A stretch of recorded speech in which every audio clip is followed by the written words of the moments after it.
Did you know that Africa is the place where the body of the first man was found? My daddy says that makes it the place where all people originated from. I'm from Africa, you from Africa, you African booty scratcher.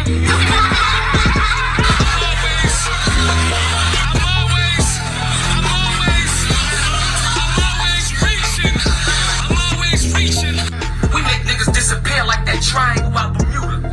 They can't find his body, but they know that I'm the shooter. I say cut my sentence in half, and I'll spread a little rumor. Deal? Well, you can look in Oklahoma if you wanna find them sooner.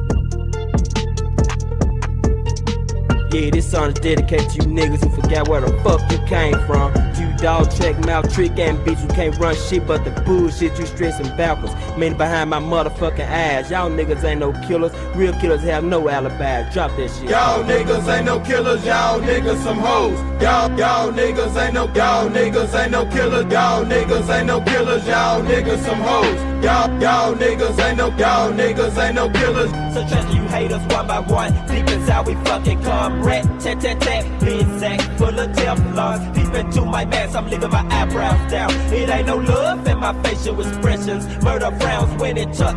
The nigga that's feeling that pain, we taking that grave big hill, creeping with the Mac 90. Shoot 40 double clip 80, you better be cautious. Won't play your cards right, cause when you be capping, I be bustin' with the ace king. 4 to the 7, too many hoes like the floss. Too many niggas like the cross. Trying to come up with no dues, but you swear you taking a loss. I don't fuck with your kind, I'm claiming that O to the G. Now if you niggas looking for me, I'm strapped, but popping up on your damn street. Now don't start ducking when my heat release. This bullet destruction line, that crime won't hit you, bitch. Scared to step up, be still bustin'. Look at you now, you piece of shit dead where you can't swim. Fuck you was my last words, real killers claiming they end. Y'all niggas ain't no killers. Y'all niggas some hoes.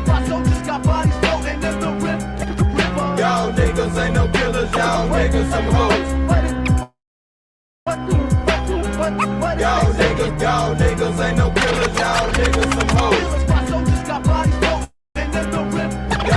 Y'all niggas ain't no killers. Y'all niggas some hoes. What is next? What you got a scissor coming Tuesday with the gangster nigga. Bet your bottom dollar make you holler for this Memphis nigga. Left or right, locked down tight, like from some Huxtable. Fruity, Rudy got my body so damn comfortable. Ballin' to the club, watch the chub, hit the fucking dope. All I feel is Anna plus them thugs, game to whoop a hoe. Scott Black Jab and Jesse James, take it to the western days. Niggas better act they fucking age, before they get a rate. Claim to be a killer trick, say you first to shoot some shit. Still go kill that Anna tournament, down to make this go kill a bitch. Jump into the Lexus, see what's next, it's flexing fucking strict. Slam the damn suburban to the curb and all us in this shit. Slamming those with little G, pimping ass, rockin' tape. Nurse you up like Atlantic Circle, gangsta super straight. Never claimed a killer role, but I pack that 380. Nervous for my life, I'll kill you twice. You ain't no killer hoe. Y'all niggas ain't no killers. Y'all niggas some hoes.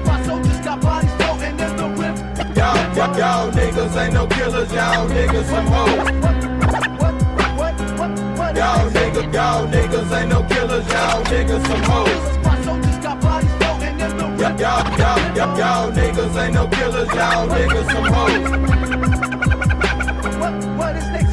Elimination, it means me clips. Beat the ultimate, the 20 gauge. Split kick, breaking them down. Microscope, pick up 666. Horror-side, time terrified. Bodies are rising up on the ground to keep the soul fertilized. Go to sleep, close your eyes, die. My battle cry, and for us it's not too kind. So therefore I won't let you slide during the bloody right. I might be sharpening up my knives. Chop you into bitch, drop you even a pistol. Beat devoured by beast in the last of the mystic bitch. And you with the pain that no one can imagine. Chained to be tamed by the flames of the dragon. I am Lord of Almost, death is my method. The evil seed, universally wretched. Those are mortal flesh, I've been possessed. While on my quest with my neck caught deep in the chest. Will nevertheless eternally rest. Bloody mess, the devil nigga know where make you cripple.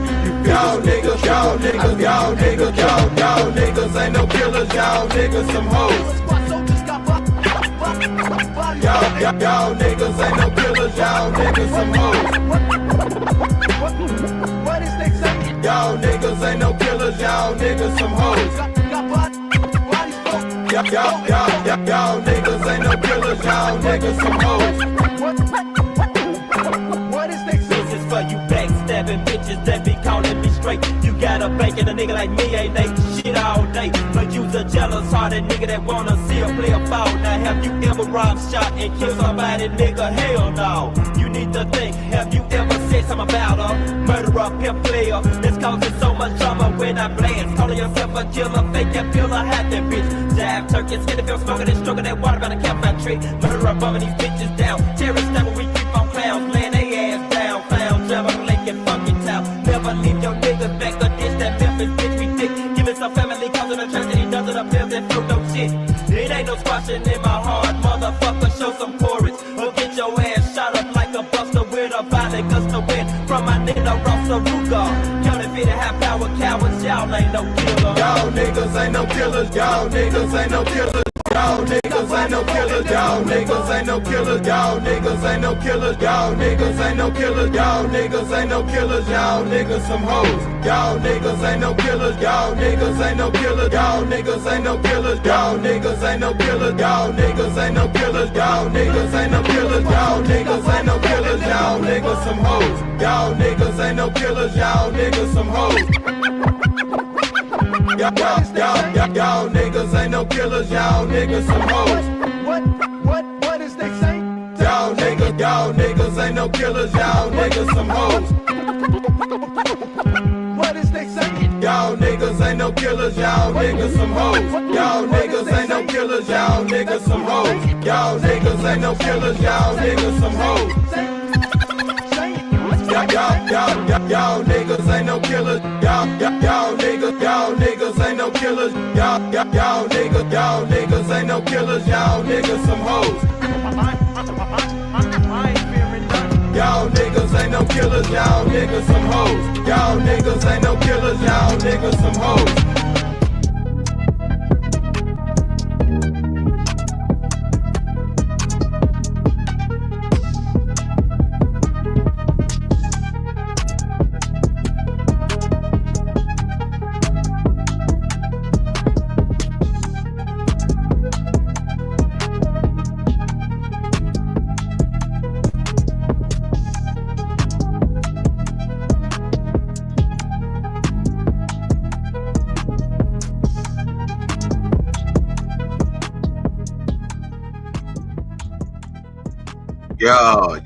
Yo, what it do? It's your host, Bino the Most, back for another classic reaction to the Lumbee trial recognition State Indian Affairs Committee hearing about 5 days ago. Could have gone and tap in and get some game. Gone and get some good game. Gone and hear a good argument about these Indians' claims and be able to and how to get recognized for to get that game. Shout out to everybody who tapped in. Make sure that you're pulled up and rolled up. You know, I'm so glad that they showed up. So comment, like, subscribe, tell a friend, and do it again.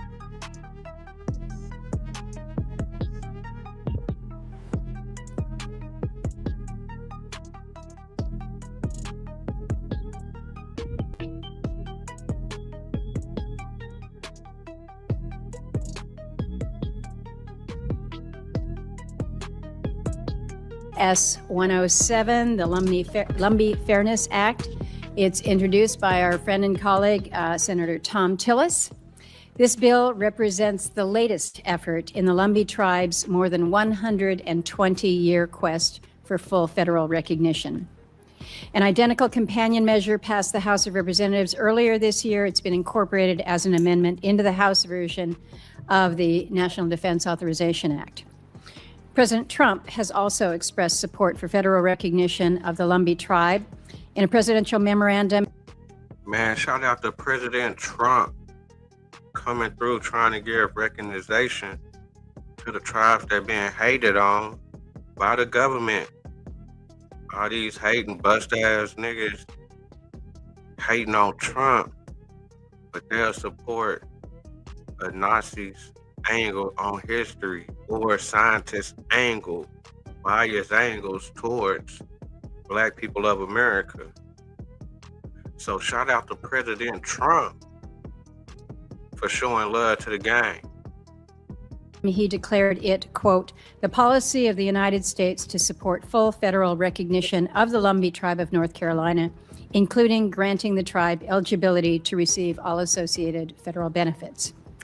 So, once again, it's the Senate's turn to take a closer look.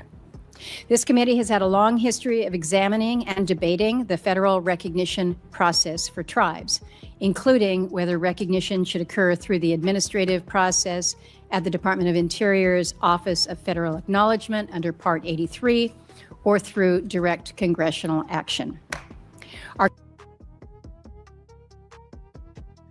Yeah, so it looked like this is where you got to come to get recognized.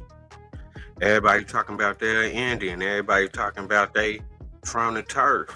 Everybody talking about they natives to America. Everybody talking about they from America. You got to come through these tables. You got to sit down at this table right here and get recognized. That's on the fact. And shout out to the Seminoles and shout out to all the elders that been pushing to get all the Black Seminoles equal rights within the tribe, with which we've been getting discriminated towards and prejudiced towards since for hundreds of years. And it's a lot of payments that's due back. And we're gonna go sit at that table for sure to either get reparations, back pay for terroristic acts and removing us from our homeland, or to be recognized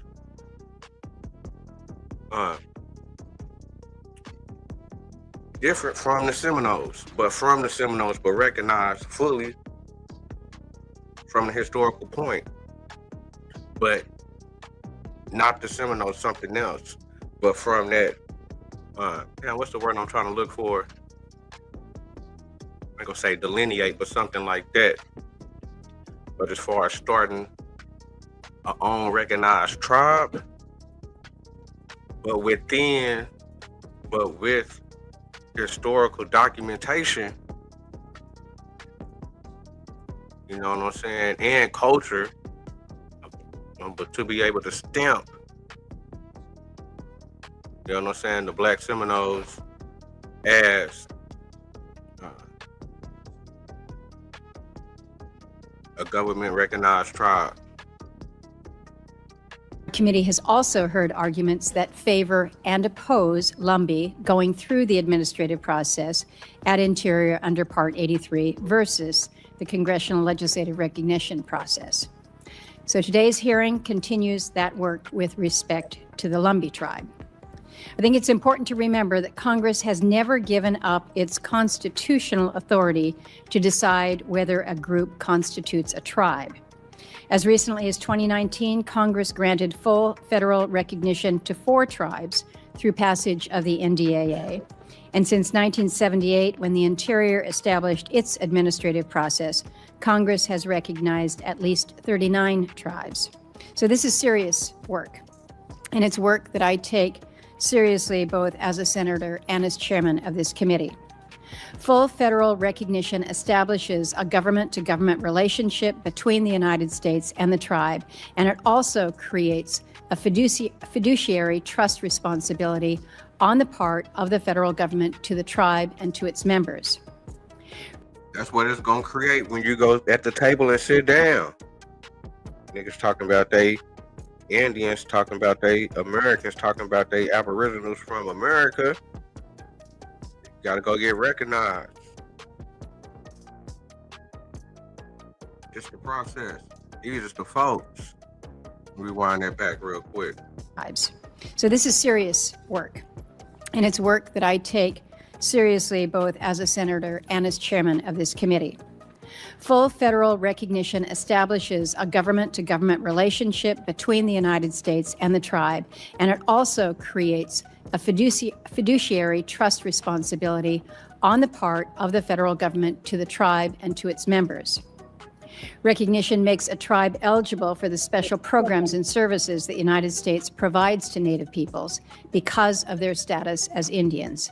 It also affirms important elements of tribal sovereignty, the ability to govern their own affairs, to tax, to establish a tribal court system, and to exercise limited immunity from certain state and local laws. Federal recognition can also open the door to specific economic opportunities, including the ability to conduct gaming under the Indian Gaming Regulatory Act. We have a full panel of witnesses with us today, and I'm looking forward to hearing from them. However, it is notable that no representative from the administration is present. We did extend an invitation to the Department of Interior, but due to the ongoing government shutdown, the department declined to testify in person. The department has submitted written testimony, which will be made part of the hearing record and posted on the committee's website alongside the rest of our written submissions. And so with that, I'll turn to Vice Chairman Schatz for his introductory remarks. Thank you.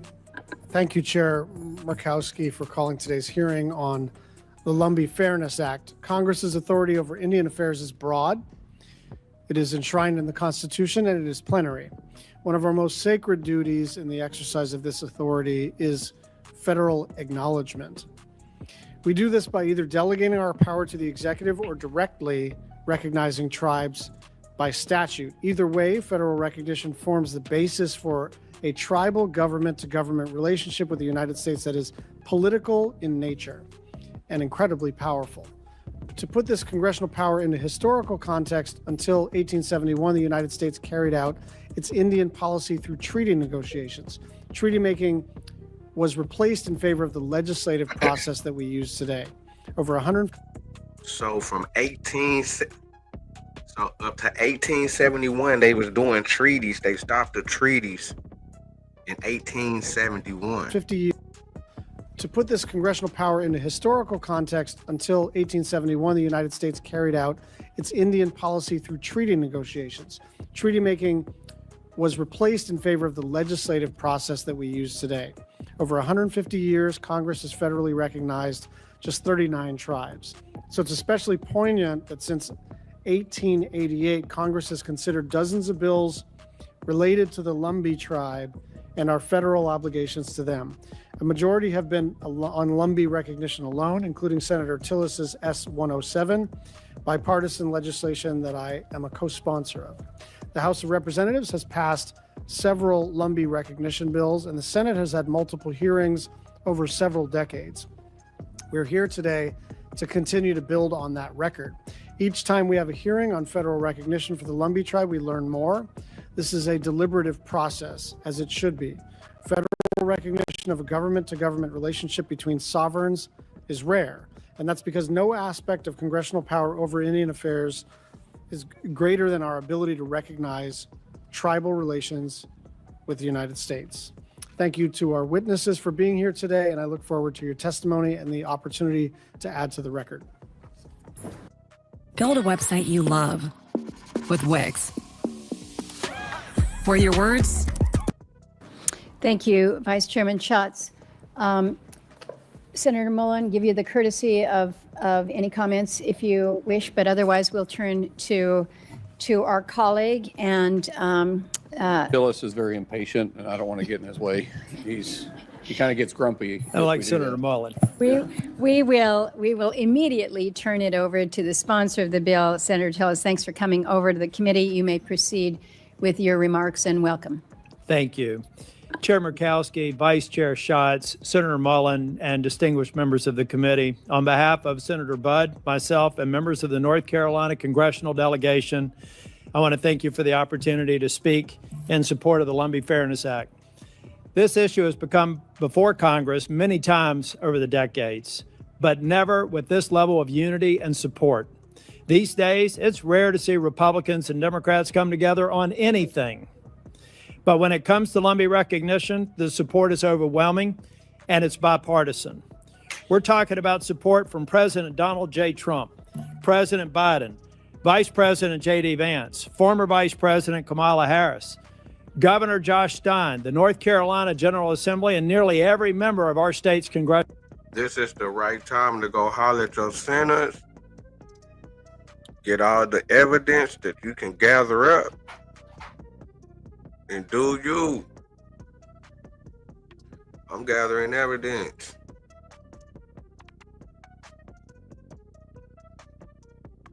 Gather the evidence, go holler at your senators. So they can put in, I guess, this little bill or whatever. This is the process. Right in your face. Exercise. National delegation. Support from President Donald J. Trump, President Biden, Vice President J.D. Vance, former Vice President Kamala Harris, Governor Josh Stein, the North Carolina General Assembly, and nearly every member of our state's congressional delegation. Here in the Senate, nearly 24 members from both parties have co-sponsored the Lumbee Fairness Act, including Senator Schatz and Senator Mullen, who sit together on this very committee. And maybe most remarkable, more than 235 federally recognized tribes who have stood with the Lumbee people, including the Alaska Federation of Natives, representing 186 tribes and corporations. I also want to offer my special thanks to President Benjamin Mollett and former President Julie Kitka for their unwavering support, unsolicited and unwavering support. This kind of unity is rare. It proves that fairness for the Lumbee tribe isn't partisan. It's simply the right thing to do. The Lumbee's history is long and well documented. They were recognized by the state of North Carolina in 1885 and began seeking federal recognition just 3 years later. That was 137 years ago. During the 20th century, the Lumbee were among the dozens of victims of the termination era, one of the darkest periods in federal Indian policy. Need to do a deep dive into the termination era. Definitely gotta have a build on the termination era for the Indians. Well documented. They were recognized by the state of North Carolina in 1885 and began seeking federal recognition just 3 years later. That was 137 years ago. During the 20th century, the Lumbee were among the dozens of victims of the termination era, one of the darkest periods in federal Indian policy. In 1956, Congress passed the Lumbee Act. It acknowledged the tribe but cruelly denied them the benefits and the recognition that every other tribe receives. The federal government... I feel like we going through the same thing within the Seminole tribe, the Black Indians, where we ain't getting a full benefit payout.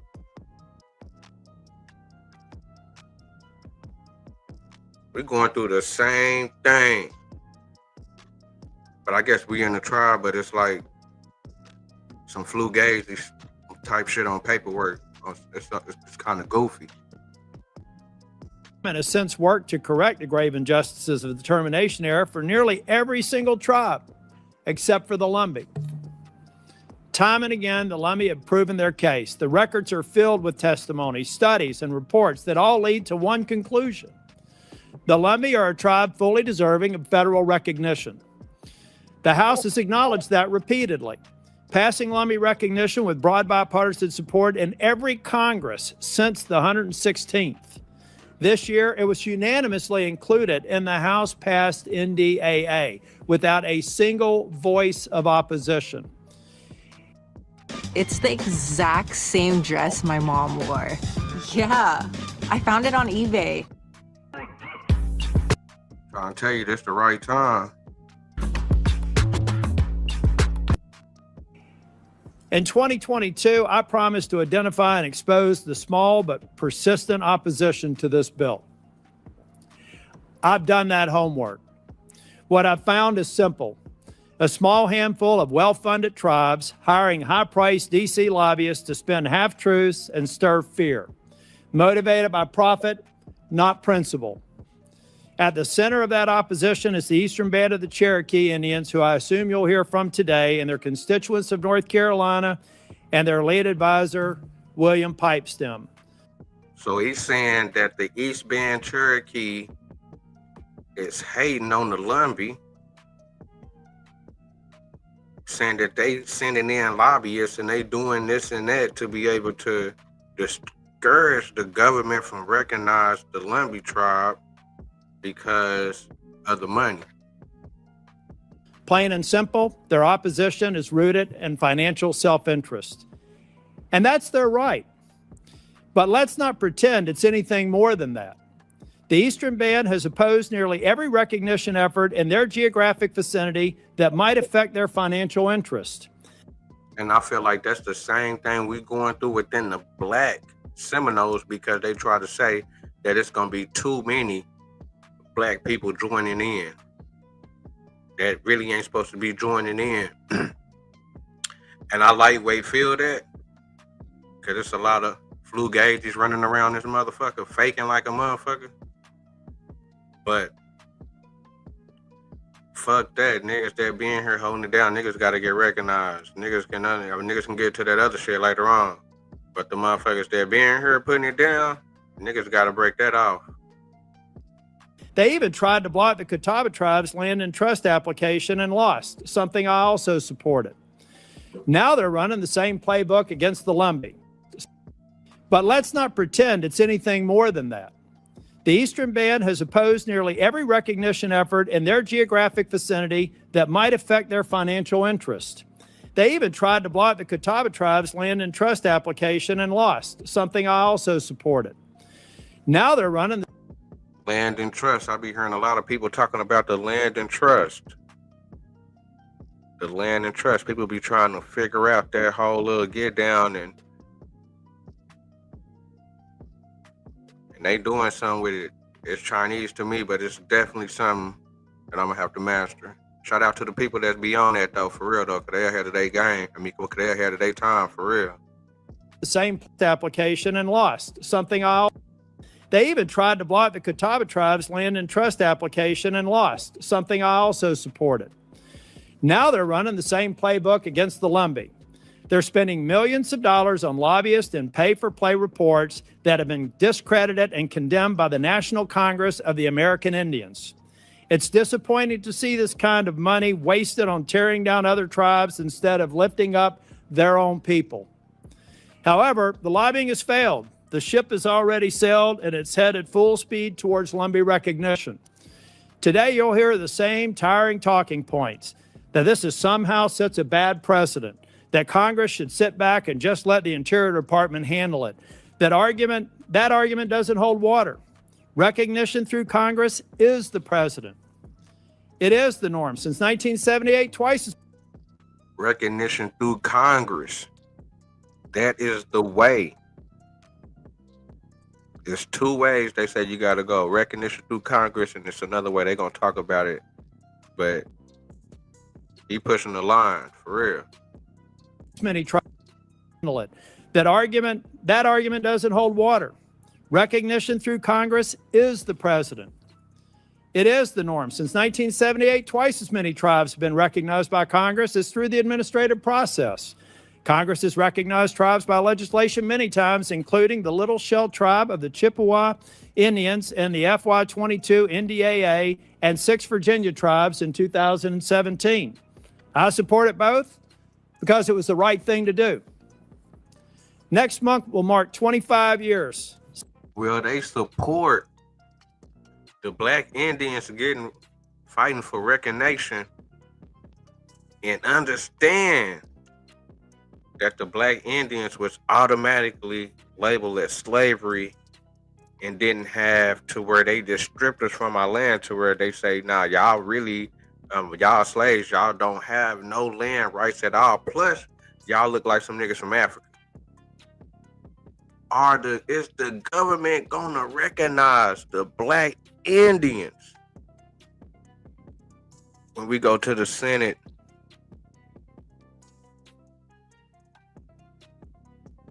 Since Congress passed legislation to grant the Shawnee tribe full because it was the right thing to do. Next month will mark 25 years since Congress passed legislation to grant the Shawnee tribe full federal recognition. So when people say Congress shouldn't act, What they really mean is Congress shouldn't act when they don't like the outcome. I invite anyone with doubts to visit Robeson County, Hope County, or Scotland County. Go to the University of North Carolina at Pembroke, founded by and for the Lumbee people. You'll see the rich Lumbee culture, their deep roots in North Carolina, and their extraordinary contributions to our state and our nation. We got that going back till we woke up, and it's still popping.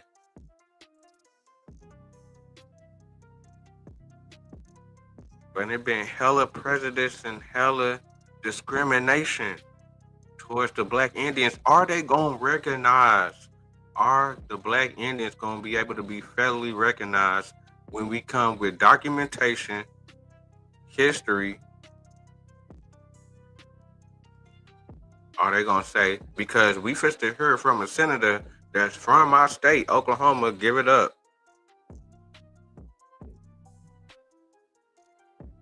And just like I always say, niggas think I be tripping. Say now, but you ride around the state, you will see Indian plates. You will see in the car, you be like, damn, that's a white boy in the car, but he pushing it. He a Indian and pushing it, standing on that.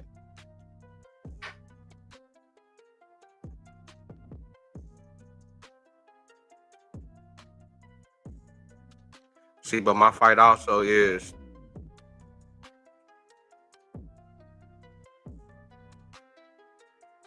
that they found niggas over here. See, and that's where the taking the land from us, from lookership. And on top of that, slavery and racism was the culture back then in certain areas. To where the scales of law was going to outweigh, not in favor of Black people. Really, it really have to, you know what I'm saying? So this is very interesting. If you can show, because it's like I say, if it's to be a senator that's going to talk and he going to press the line on I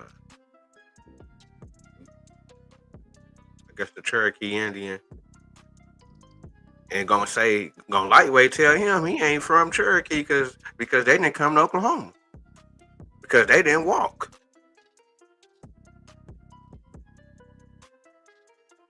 On the for real.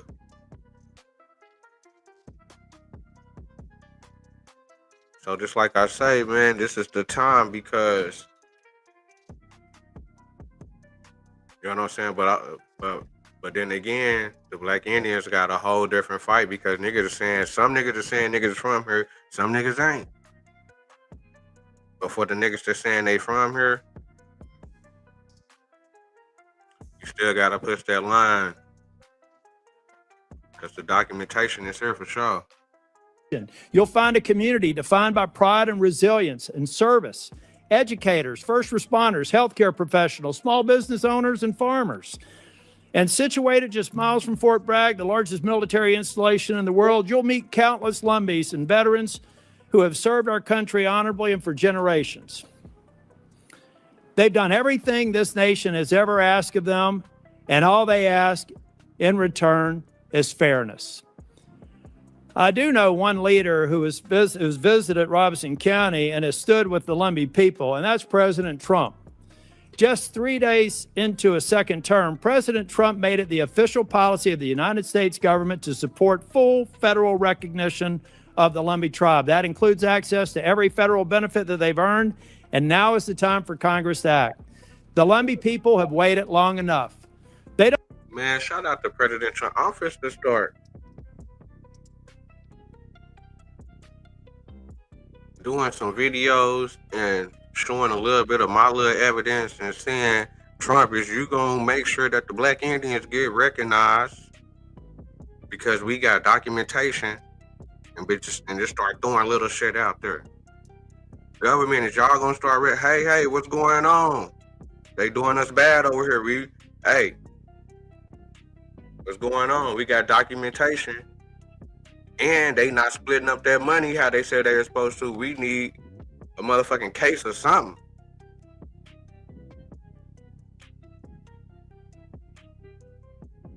Don't ask for special treatment. That includes access to every federal benefit that they've earned, and now is the time for Congress to act. The Lumbee people have waited long enough. They don't ask for special treatment, only fair treatment.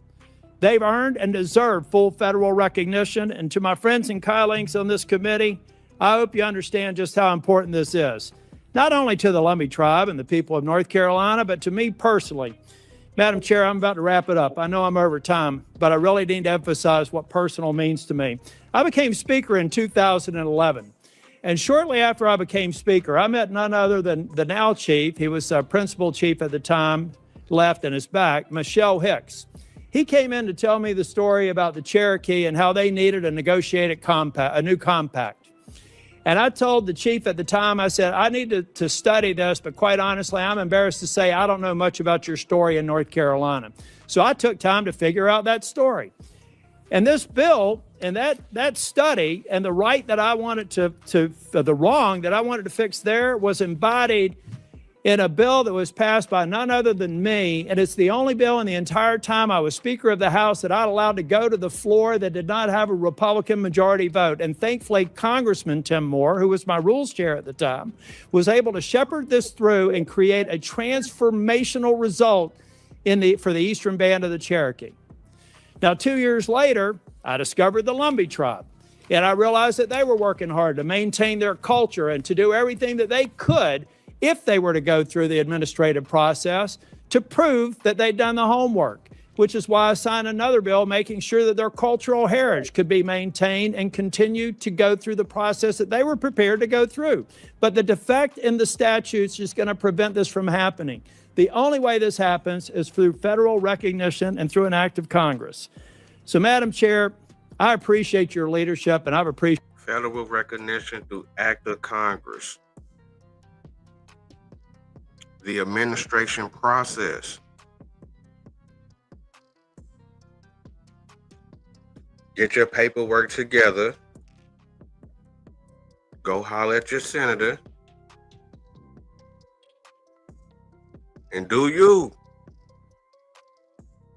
Appreciate your friendship in the 10 and a half years, almost 11 years that I've been here. But when I tell you it's personal to me, it's because it's an injustice that needs to be righted. I look forward to your serious consideration, and I look forward to listening to the testimony. Thank you. Thank you, Senator Tillis, for your remarks today, as well as your continued relentless advocacy. Now we will invite the witnesses up to the table, please.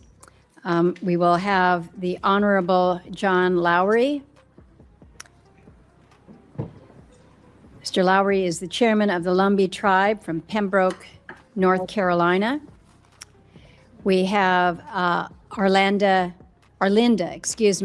Locklear, who is a tribal attorney from here in Washington, D.C.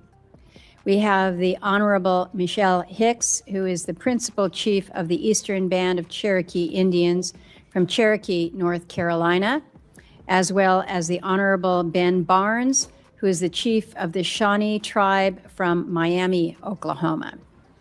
So to all of you, I would just remind you that we do have your full written testimony, which it will be included as part of the official record.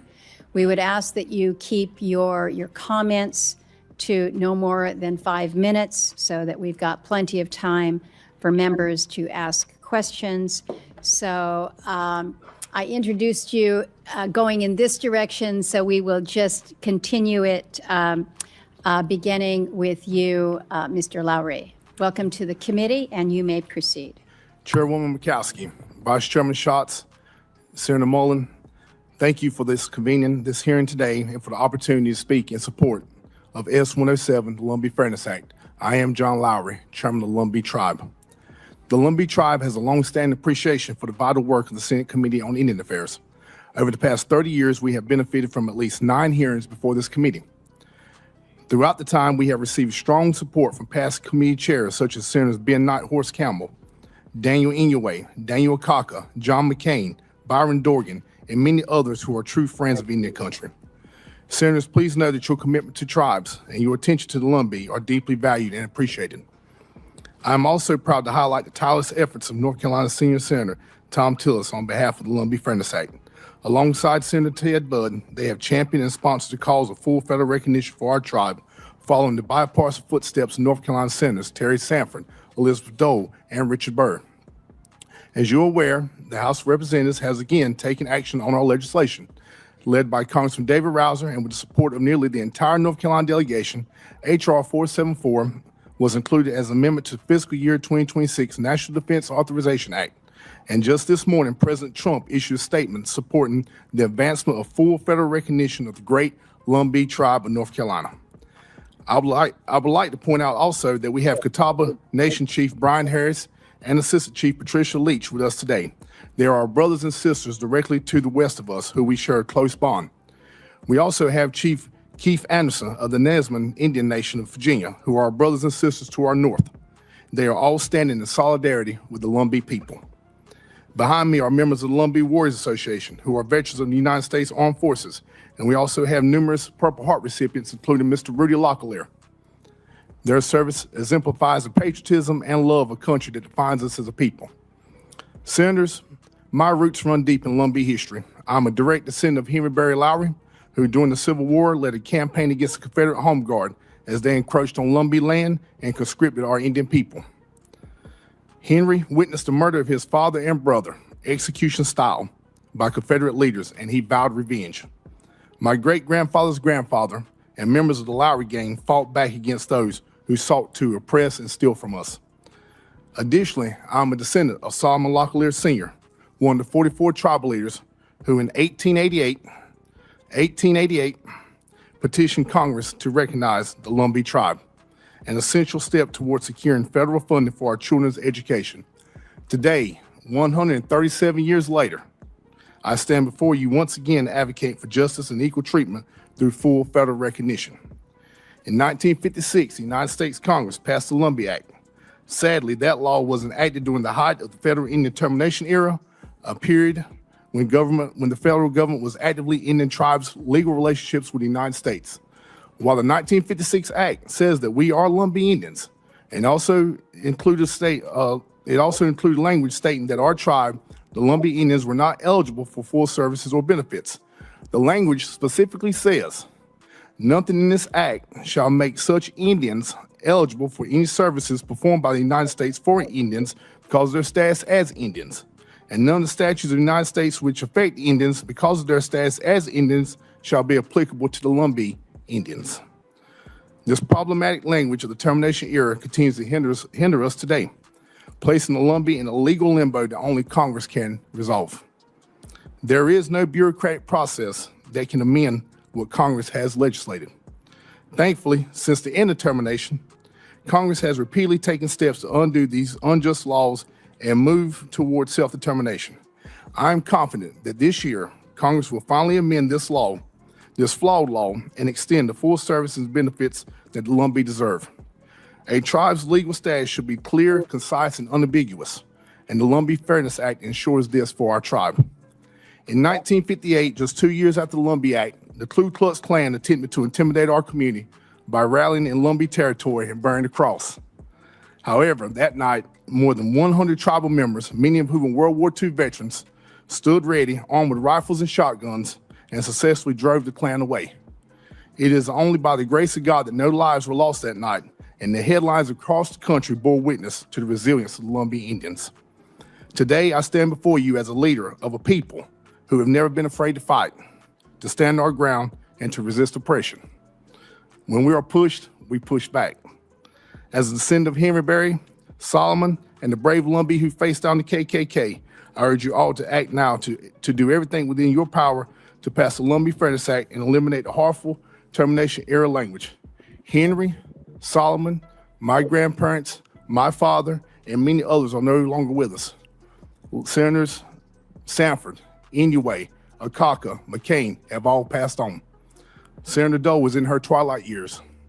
Do not let us bury another Lumbee or lose another ally in this fight for justice.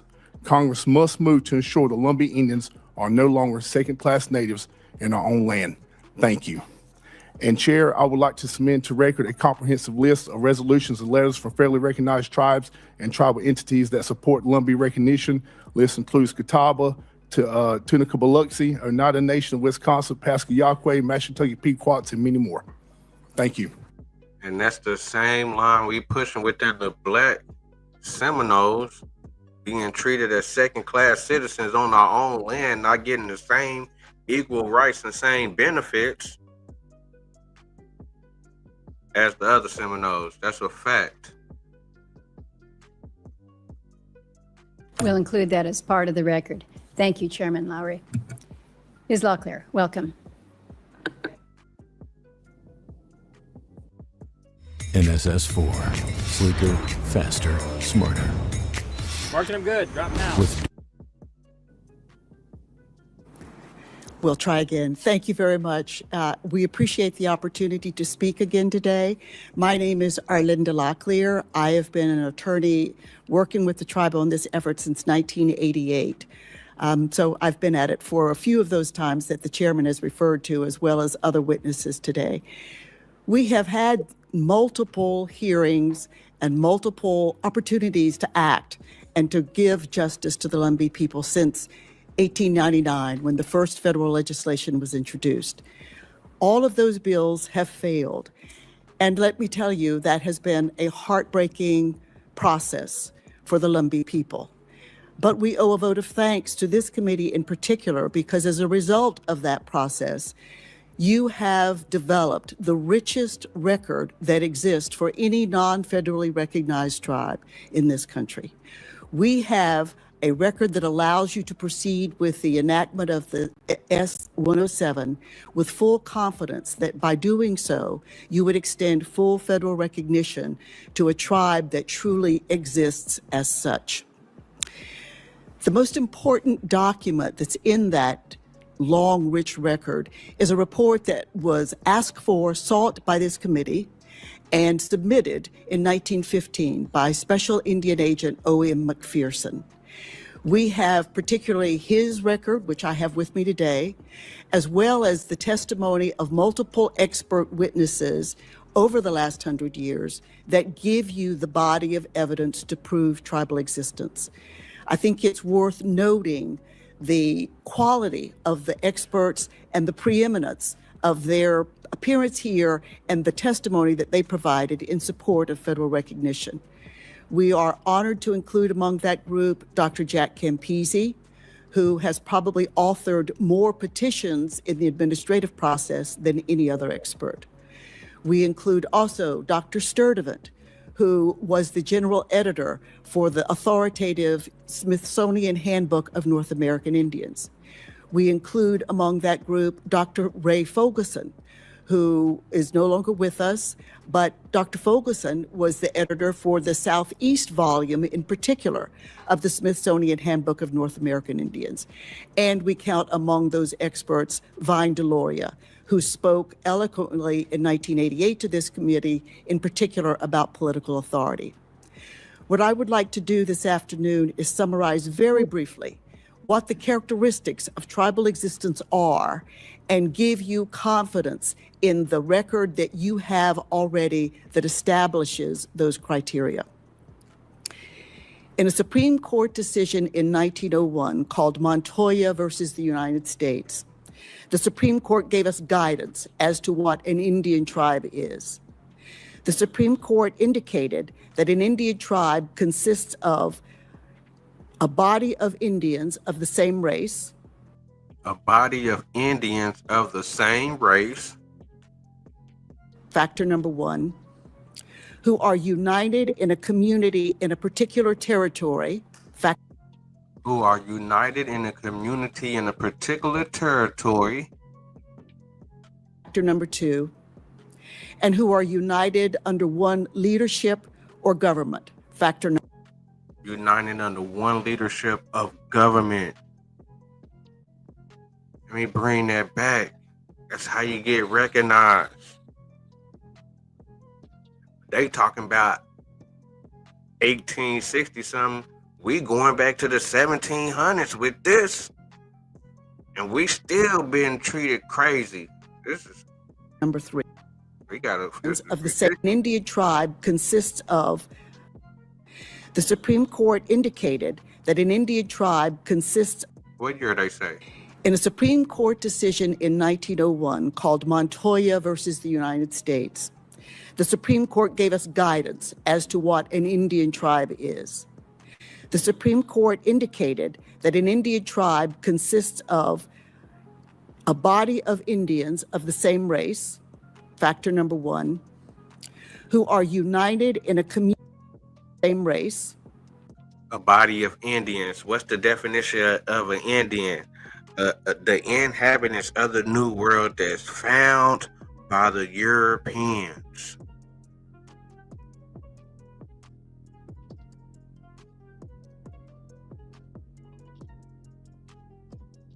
Are they gonna recognize the black Indians that was found by the Europeans?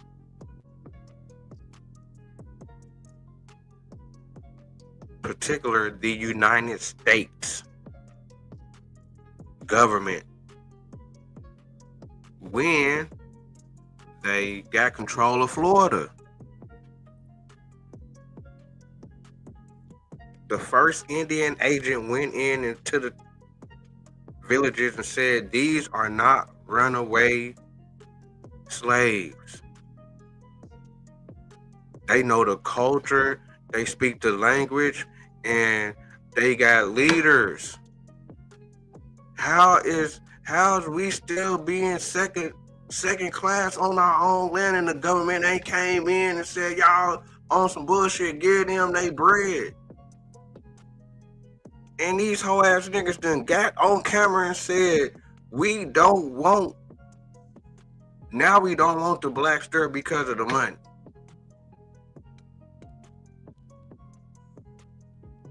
When they done already said in 1901, in the same time where the black Indians is getting land allotment,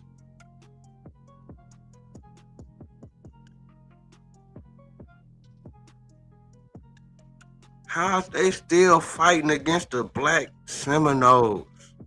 Just like I said, I'm gaining my little information, doing my deep dives and gathering, hunter and gathering.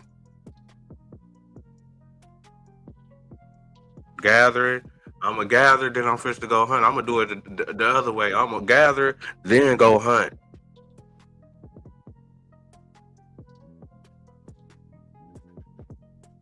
The government, the Supreme Court,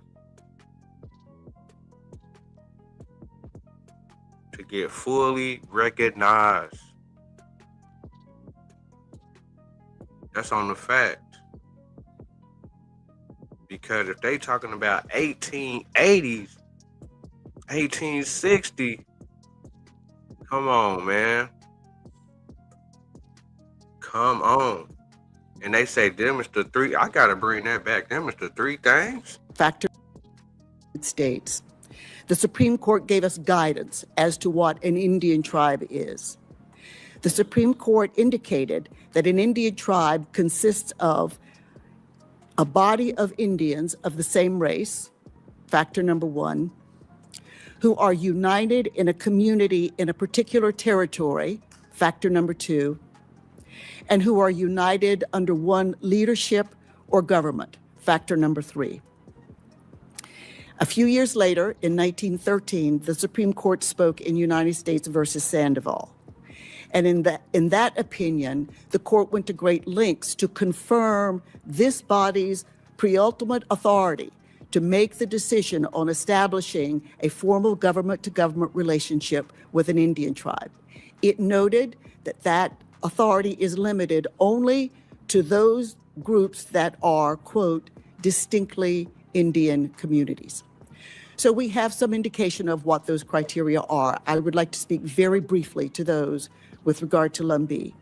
First, a body of Indians your record, beginning with the 1915 McPherson Report and continuing to today, establishes that there is a single related body of Indians residing in Robeson and adjoining counties who call themselves Lumbee, and I will note for the record, have done so informally even before the adoption of formal state recognition since the early 1920s. That has been the name we have chosen for ourselves. Second, these folks are united in a community occupying a particular territory. They are so united in a community that even today, more than 60% of modern day enrolled members are married to other Lumbees. They attend all Lumbee schools, they attend all Lumbee churches, and their primary interaction is among other Lumbees. Man, this is crazy, man. Nigga got the same story in Town, man. But it been so much hating and, you know what I'm saying? This is wicked. This is wicked. But just like I say, this look like just the right time you gather up your information and do your thing. Go holler, go sit down at the table and do your thing. Because it's like I say, the senator from my state, from Oklahoma, he say he a Cherokee. I ain't even know. Name is Mullins. Straight look like a white boy. And gonna press the Indian. And say, nigga, y'all didn't even walk out here to Oklahoma. Nigga, hold on. How y'all gonna say the Lumbees ain't Indians? Y'all hating on them and saying they ain't something. Shit, we lightweight saying y'all ain't Cherokee, nigga. That's really what he said. That shit was crazy.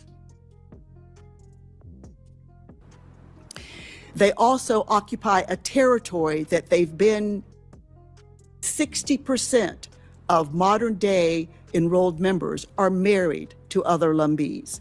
They attend all Lumbee schools, they attend all Lumbee churches, and their primary interaction is among other Lumbees. They also occupy a territory that they've been in since the time of first sustained white contact in the early 1700s, and that's Robeson and adjoining county. That's home. And the record... Now that's in particular because she said white contact. She said white contact. She didn't say a particular country. She didn't even say, she said white contact. So, when a nigga, I ain't gonna say can, but is they considering the Spanish as white contact?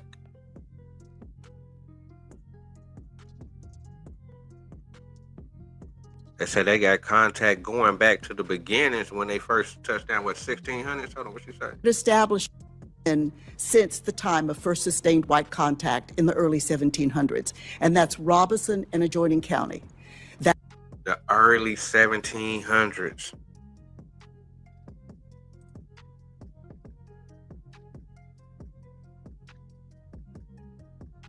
First contact in the Carolinas. That's home, even other Lumbees. They also occupy a territory that they've been in since the time of first sustained white contact in the early 1700s, and that's Robeson and adjoining county. That's home. And the record establishes, your record, that more than 50% of the enrolled members of the tribe reside today in that traditional territory. Finally, leadership. Many of the events that the chairman spoke about demonstrate the effectiveness and the repeated assertion of independence that the long record of political authority shows among the Lumbee people. And in this regard, let me highlight the testimony that you received in 1988 from Vine Deloria, who spoke eloquently about the form of leadership at Lumbee. He noted that more than any other federally recognized tribe, the form of leadership at Lumbee is more like the traditional form of leadership that existed before the adoption of the IRA and before the formation of formal tribal governments. That is what leadership among indigenous communities looks like, and it still exists at Lumbee today. Finally, let me say a word about, very quickly, the administrative process. These facts and criteria and evidence that I have summarized for you indicate that under those criteria, we have established what they refer to as high evidence of tribal existence. The concentration of membership within a defined territory, Robinson and adjoining counties, and the high in-marriage rate themselves, those two factors are considered to be conclusive evidence of tribal existence in those regulations. That is crazy. We got the same thing.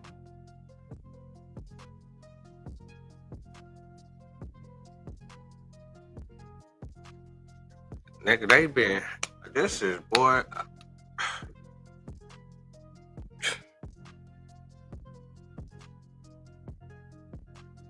Man, how nigga gonna lose this case? They win their case. How can a nigga lose his case, man? This gotta be a straight layup. This is crazy.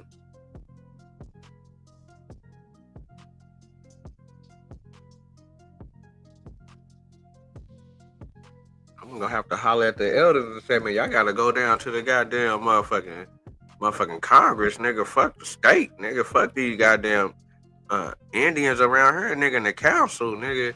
Niggas gotta go get a Congress, nigga, progression. I mean, a Congress hearing.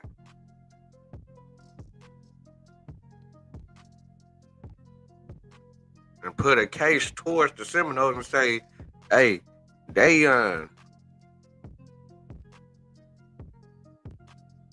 stole the money.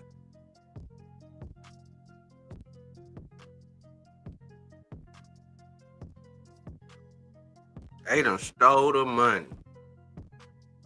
So we need reparations.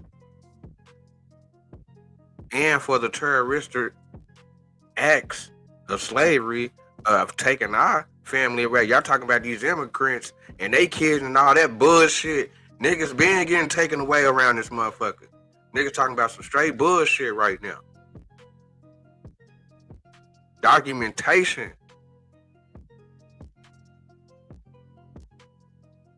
Of niggas lying, breaking the law, people within the government, slave traders, breaking the law. How can a nigga lose this case? And I don't understand why the elders ain't pressing this line. Because this is crazy. Well, I guess this gonna be presidents. You know what I'm saying? I guess this little hearing right here might be a president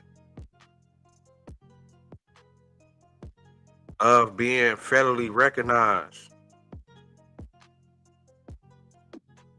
And it ain't about the lookership. It's about the three things that she laid out and these other particular things also. And we got hoe ass, bitch ass niggas coming on her sounding like the racist motherfuckers going against niggas. That's going against motherfuckers in the court. Niggas doing a 5-year study to say, nah, nigga, you ain't no Indian, nigga. You ain't from America. Devoting their time to say, nigga, you was the African.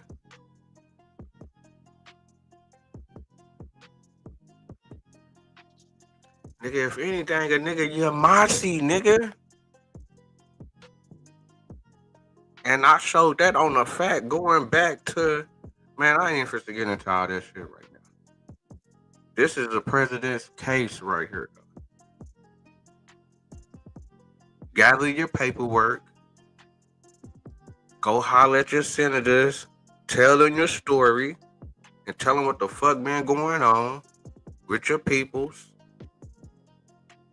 and press y'all line. So you have the evidence before you. We urge you to act, and we think you can do so, again, with full confidence that you are recognizing a true Indian community.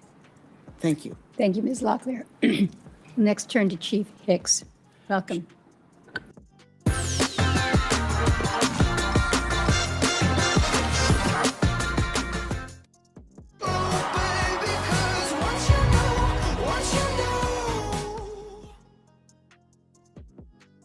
Shiona God, Dioloshki Dogwado, Chair Murkowski. Hold on, what'd he say? Niggas come in speaking some Indian. Locklear. Next turn to Chief Hicks. Welcome. Shiona God, Dioloshki Dogwado, Chair Murkowski, Vice Chairman Schatz, and members of the committee. Thank you. Can you move your microphone closer to Thank you on behalf of the Eastern Band of the Cherokee Indians. I want to express my deep appreciation for convening this substantive hearing and for your willingness. And on top of that, where is the dark brown like the Ethiopians?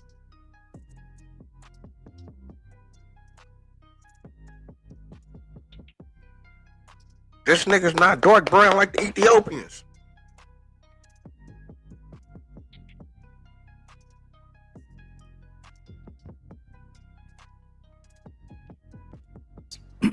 To examine the facts. A careful evidence-based review of this matter is long overdue. Your commitment to that standard honors every federally recognized tribe and the integrity of this committee's work. I speak today not to question anyone's personal identity or heritage. This is not about policing identity. It is about... He painting it out right now. He telling everything. Yeah, this is about that. He telling on himself, right? It's all about that. That's just like how these hating ass niggas, bitch ass niggas be sounding. A nigga like me don't know, nigga, what y'all niggas is, nigga. I know what I'm pushing, nigga, and I know what me and my fam, nigga, is. And whatever motherfuckers, nigga, connected to it. Do you. But nigga, don't be no hater, nigga. Without evidence. Commitment to that standard honors every federally recognized tribe and the integrity of this committee's work. I speak today not to question anyone's personal identity or heritage. This is not about policing identity. It is about evidence. It's about documentation and the integrity of federal recognition process. I stand here as Principal Chief and as the voice of generations of Cherokees who safeguarded our identity, safeguarded our language and our sovereignty through centuries of forced removal, division, boarding schools, and unprecedented political pressure. This bill asks Congress to recognize a group that has never demonstrated... Hold on, what do you say? What do you say? ...of generations of Cherokees who safeguarded our identity, safeguarded our language and our sovereignty through centuries of forced removal, division... Forced removal, we got that. Division, we got that. Slavery, we got that. Boarding schools, we got that. Slavery 2 times, we got that. And unprecedented political pressure. We got that. Slavery, money, we got that. This bill asks Congress to recognize a group that has never demonstrated descent from any historical tribe. Let me be clear. We're going back to the Seminoles. And whatever they push a nigga to Lumbee, say them niggas been here. And any other body saying nigga they pushing they line. We got bust ass niggas like this coming in the way saying, no, they nigga, yo bitch ass nigga don't even know who the fuck you is. Half of them niggas don't even know they peoples like that. Niggas be trying to tell niggas who the fuck they is, nigga. Clear from any historical tribe. Let me be clear. For more than a century, this group has cycled through claimed identities, the Croatan, Tuscarora, Siouan, Chirral, and even the Cherokees, choosing whatever labels seem most advantageous at the time. Yet in all this time, not one verifiable genealogy, historical roll, treaty, or historical document has demonstrated continuous tribal existence or descent from a historical tribe. Their claims rest on theories, speculation, and invented narratives. Federal records. That sound just like these hating ass niggas, man. But this where these niggas get they talking points from. Not from their family. They getting they talking points from fuck niggas like this nigga right here. And these niggas be so-called talking about black power. Niggas be so-called fighting so hard on some black African shit. Getting in between some niggas business over here. Doing 24/7 lives on niggas talking about niggas ain't Indians or niggas ain't from America.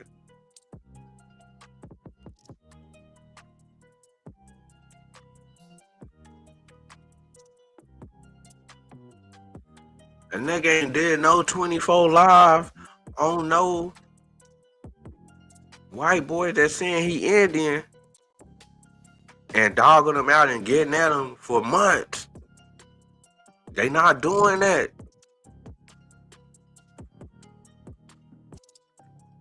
Nigga just said, nigga, y'all got niggas looking bad. Nigga, get out niggas' business. It really ain't got nothing to do with you. Once again, police activity going on around this motherfucker. Bust ass shit.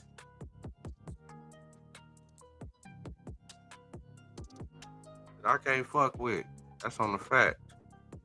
Show descent from a historical tribe. Their claims rest on theories, speculation, and invented narratives. Federal records show this clearly. In the late 1800s, only 223 individuals in their counties identified as Indian. 10 years later, the number jumps to 4,000. Probably a lot of them got enslaved. They probably ain't gonna bring up that fact though. Is identified as Indian. 10 years later, the number jumps to 4,000. 1,700% spike. What changed was not ancestry or history. It was access to a separate school system for those willing to claim Indian identity on paper. But the deeper historical record is even more revealing. For generations, before that moment, the families this group now claims as ancestors appears in official records as free British subjects and later American citizens, not as Indians, not as a tribe, not as a political community, distinct from others. They exercised their full civil rights. They did not claim an Indian identity. Only after the Civil War, when North Carolina rewrote its constitution and imposed new racial restrictions on non-white citizens, did these families suddenly adopt an Indian identity, calling themselves Croatan, to access a separate Indian school and government resources. And history that was not the end of identity shifts. For over 40 years, from 1913 to 1953, this group identified as Cherokees and legally recognized by North Carolina as the Cherokee Indians of Robeson County. Over the objections of the Cherokee Nation and the Eastern Band of the Cherokee, their members self-identified as Cherokee on federal school applications, and they petitioned Congress for recognition as Cherokee. Some individuals still assert Cherokee identity today. When those claims were rejected because they could not be substantiated, the group adopted yet another identity. This is not a pattern of continuous tribal existence. It is a pattern of shifting assertions driven by circumstance, not historical evidence.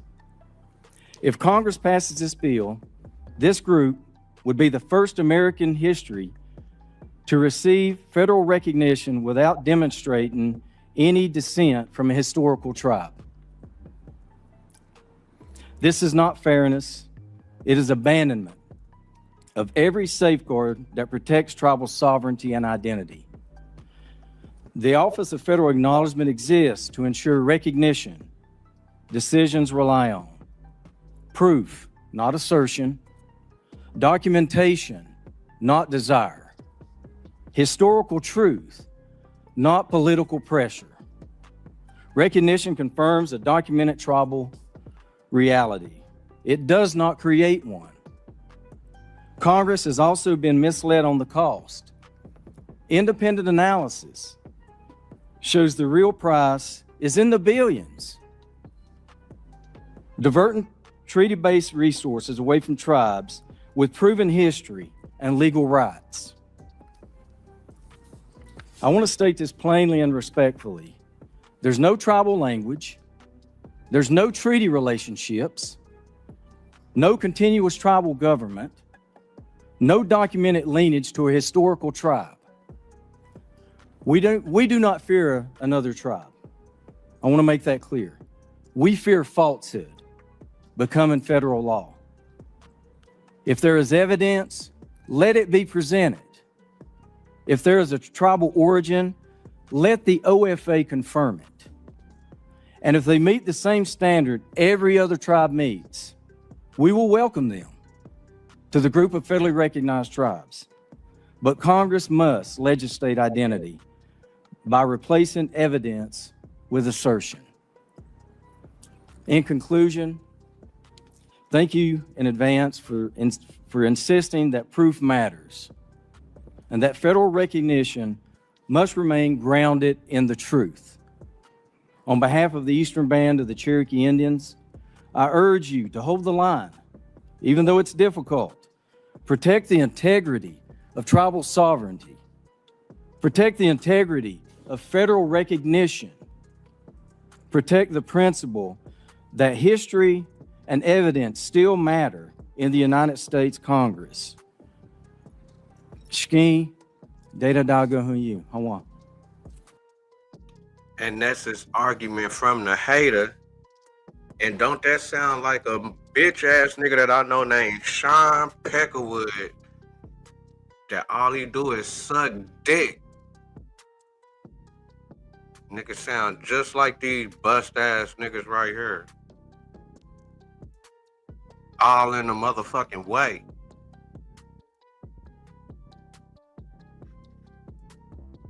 Niggas going way over to motherfucking Africa to go get a goddamn friend, nigga. Bitch ass nigga.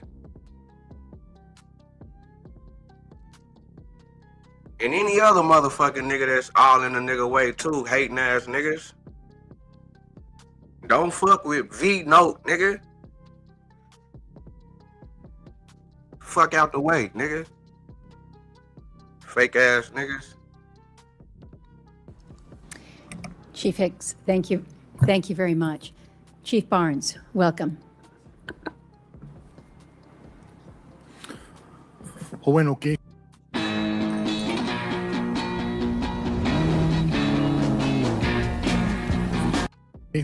Huese Peconia, Ben Barnes nite situ, Okimasa Wanoki, Keto Yokupi. Senate Committee on Indian Affairs, Madam Chair, Murkowski, Vice Chairman Schatz, Senator Mullen, other senators of the committee, Niaweh for inviting me.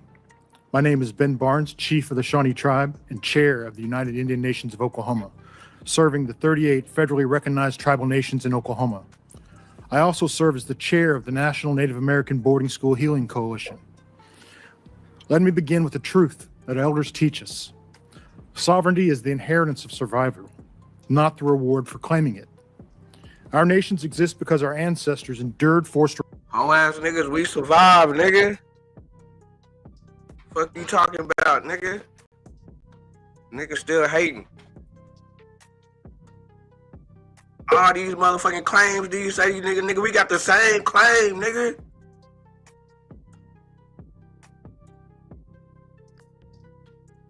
Removal, warfare. Our nations exist because our ancestors endured forced removal, warfare, termination policies, and the boarding school system. Federal recognition does not make a tribe. It acknowledges a people who never ceased to exist. Stop it, nigga. We had warfare, nigga. Got displaced and slavery. Y'all niggas went to school, nigga. We had slavery, bitch ass nigga. When the United States forced my and the boarding school system, federal recognition does not make a tribe. It acknowledges a people who never ceased to exist.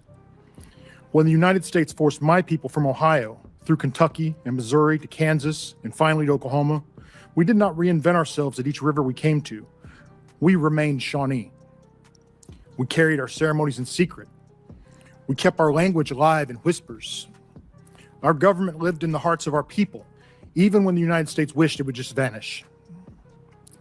Nationhood is not a label to be chosen, but an identity carried through generations of removal, loss, and resistance. I have seen what happens when identity becomes something someone can simply declare. Across every homeland we were forced through, Ohio, Missouri, Kentucky, Kansas, there are now groups calling themselves Shawnee, who do not speak our language. They hold no Shawnee ceremonies, they appear nowhere in historical record or records or rolls, and they have no documented Shawnee ancestors or ties to our community. The first time that one of these groups opened a bank account using the name Shawnee, I learned a hard lesson. If identity becomes self-assertion, instead of a documented history, sovereignty becomes a sandcastle waiting for the tide. That is why we are here, to defend the sovereignty paid for in blood, land, and with children. Now in turning to the matter before this committee. For years, this group has moved from identity to identity, lost Colony, Croatan, Cherokee, Chiraw, Siouan, Lumbee. Changing Because probably they all of that, nigga. There's been so much fuck shit going on around this motherfucker. claims, but never producing documentation to support any of them. And so the United Indian Nations of Oklahoma turned to a respected historian and genealogist to examine the record. That research did not attempt to define who the Lumbee are. It simply asked a single question. Can the Lumbee's tribal claims be verified by historical and genealogical evidence? The resounding answer was no. The expert found no demonstrated descent from a historical tribal nation. What expert? What's the expert's name? Put that out there. Shout out to the Lumbee. My gripe is with the Seminoles and the Creeks.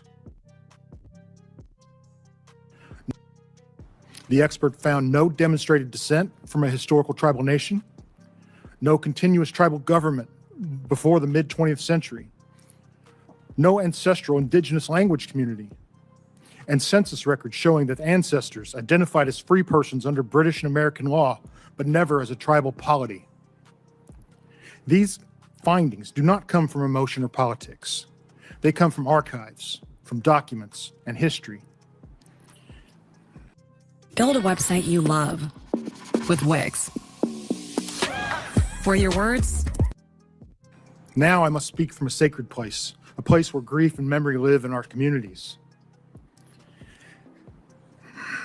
As chair of the National Native American Boarding School Healing Coalition, I have carried the names of Native children who never came home. I have walked the ground where they lie without markers. I have sat with survivors who still flinch when they hear their native languages because it only brought punishment. The Lumbee have... These niggas talk about going to school. Niggas was enslaved, nigga. Families being torn apart. Niggas talking about some immigrants now. Nigga like me ain't for none of that whole ass shit, nigga. Niggas gotta break us off first, nigga. That's on the fact.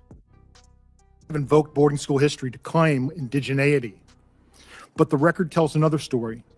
9 individuals now held up in Lumbee narratives attempted to enroll at the Carlisle Indian Industrial School. Carlisle rejected them because they did not meet the federal definition of Indian. They were only admitted after claiming, falsely, to be Cherokee. Racist. An independent genealogical review shows not one of the 9 had Native ancestry. Yet their descendants now identify as Lumbee, and Lumbee leadership presents that episode as proof of tribal status. That is not survivorship.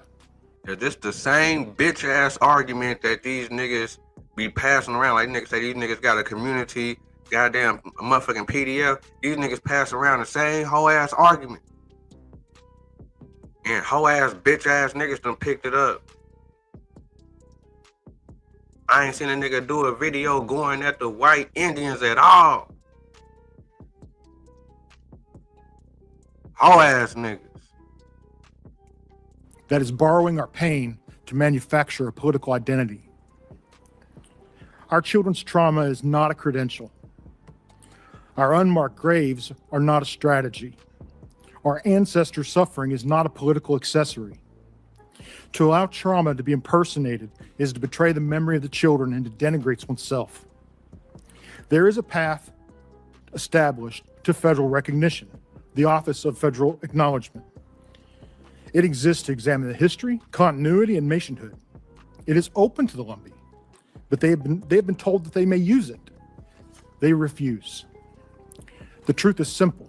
People confident in their history do not avoid the place where history is examined. So I close with where I began, with sovereignty. Tribal nations predate the United States. Federal recognition does not create us. It acknowledges us. Y'all niggas acknowledge the white tribes. These niggas is from a whole nother country. Niggas was found in America, nigga.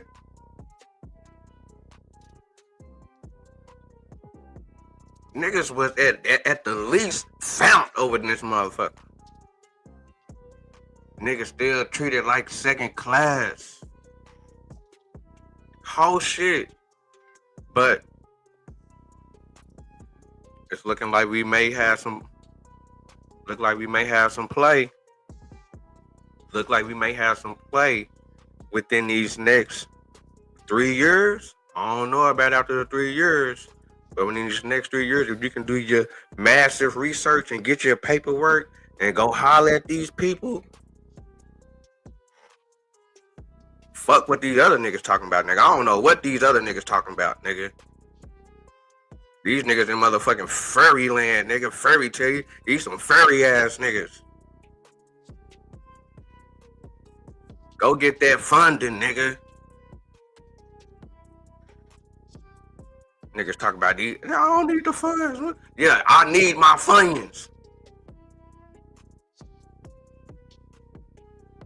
Congress replaces documented history with political momentum. If identity becomes a matter of assertion rather than continuity, then this body will not be recognizing tribes, it will be manufacturing them. And once that begins, sovereignty will not be defined by history, but by votes. Niwen, Nukuchichaye, Hinileki, I welcome your questions. At U-Haul, we know every family Come on, guys. moves at the... This nigga talking about by votes. Nah, nigga, that's some racist bullshit. That's how niggas got weaved out, nigga.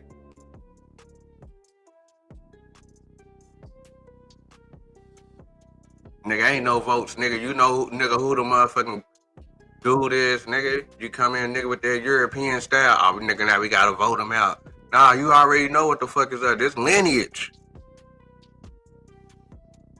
Now niggas don't want to listen no more because these niggas done came through with the smoke. I mean, with niggas with some guns and some liquor. Here today, and Your questions.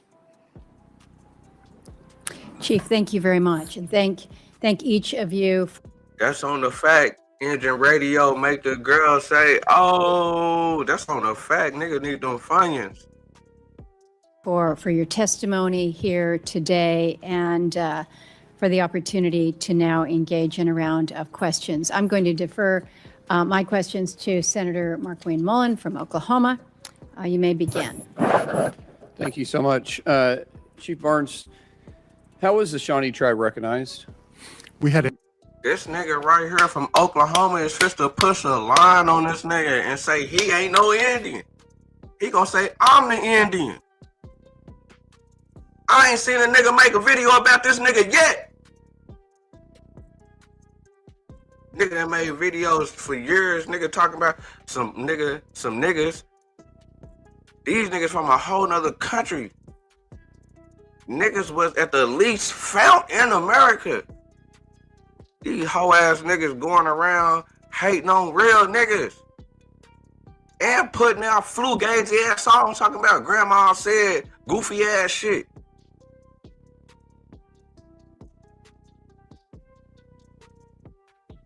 Around here acting like straight motherfucking white boys.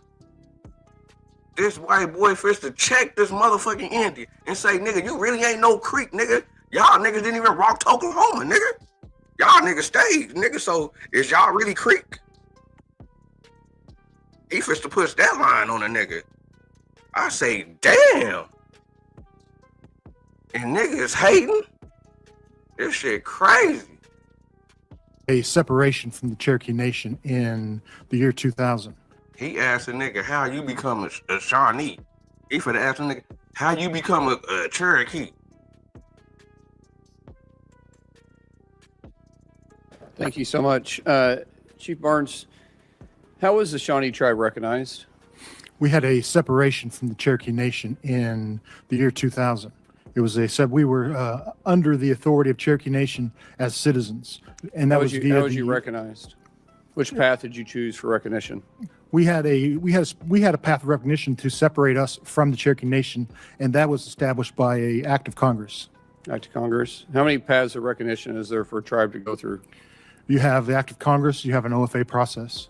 And you chose to go through Congress because? We had an OFA review. It came down to a document that was signed by Fred Half Moon in the 60s. And if our continuity of government, it hinged upon that government had been continuous. So as part of our separation, our separation was not identifying us as a tribe. It was separating our tribe from the Cherokee Nation. We relate to the Oklahoma. But you asked for recognition through Congress, right? That was how our process happened. Yes, sir. Do you? Yeah, nigga, y'all niggas asked for recognition, nigga. Niggas acting like niggas shit been all sweet for y'all, nigga. Y'all niggas been in the same boat. Niggas hating. You believe the Lumbees are native? Separating our tribe from the Cherokee Nation. We relate to the Oklahoma. But you asked for recognition through Congress, right? That was how our process happened. Yes, sir. Do you believe the Lumbees are native? It's not what I believe, sir. I have no belief in the matter. My matter's in the OFA. The question is, do you believe that the black Indians is native, nigga? That's the question. That's the question that's coming to the goddamn committee, nigga. Believe in the process, how our process happened. Yes, sir. Do you believe the Lumbees are native? It's not what I believe, sir. I have no belief in the matter. My matter's in the OFA. I believe in the process.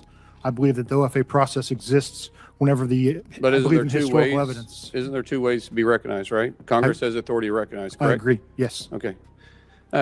Chief Hicks, do you believe the Lumbees are native? I think there is potentially native descent. It doesn't make them a tribe. Why did North Carolina recognize them in 1885?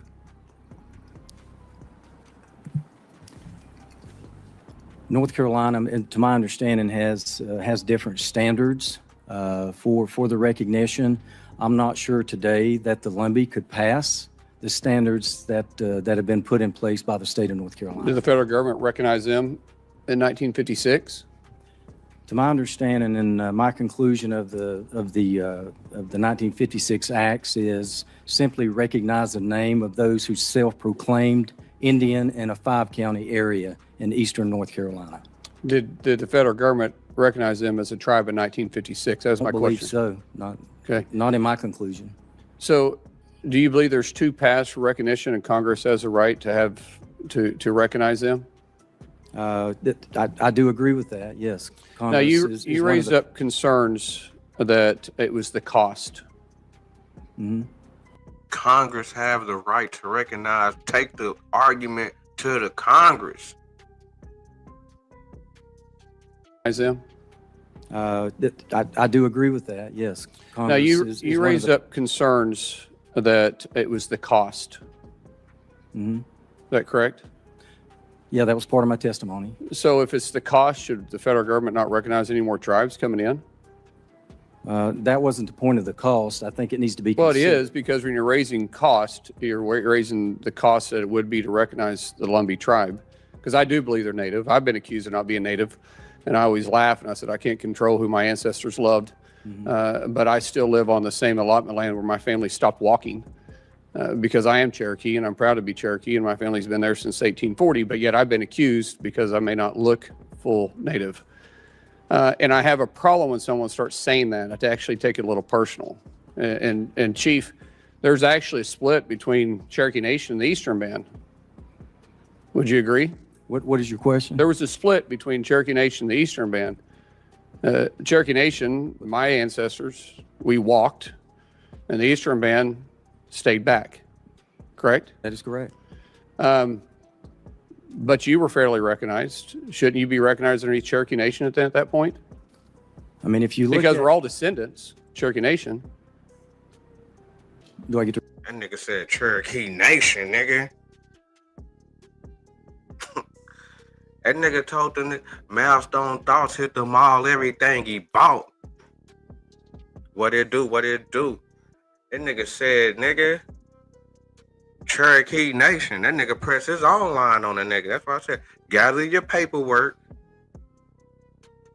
and go press your line.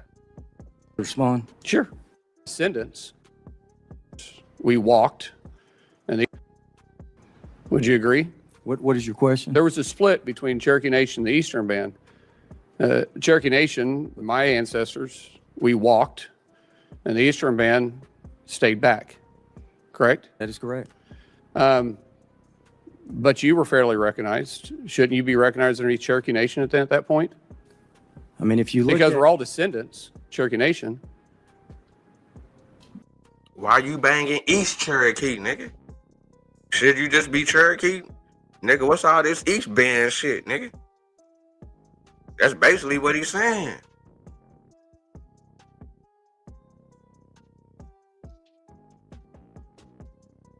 do I get to? I mean, if you look Because at, we're all descendants, Cherokee Nation.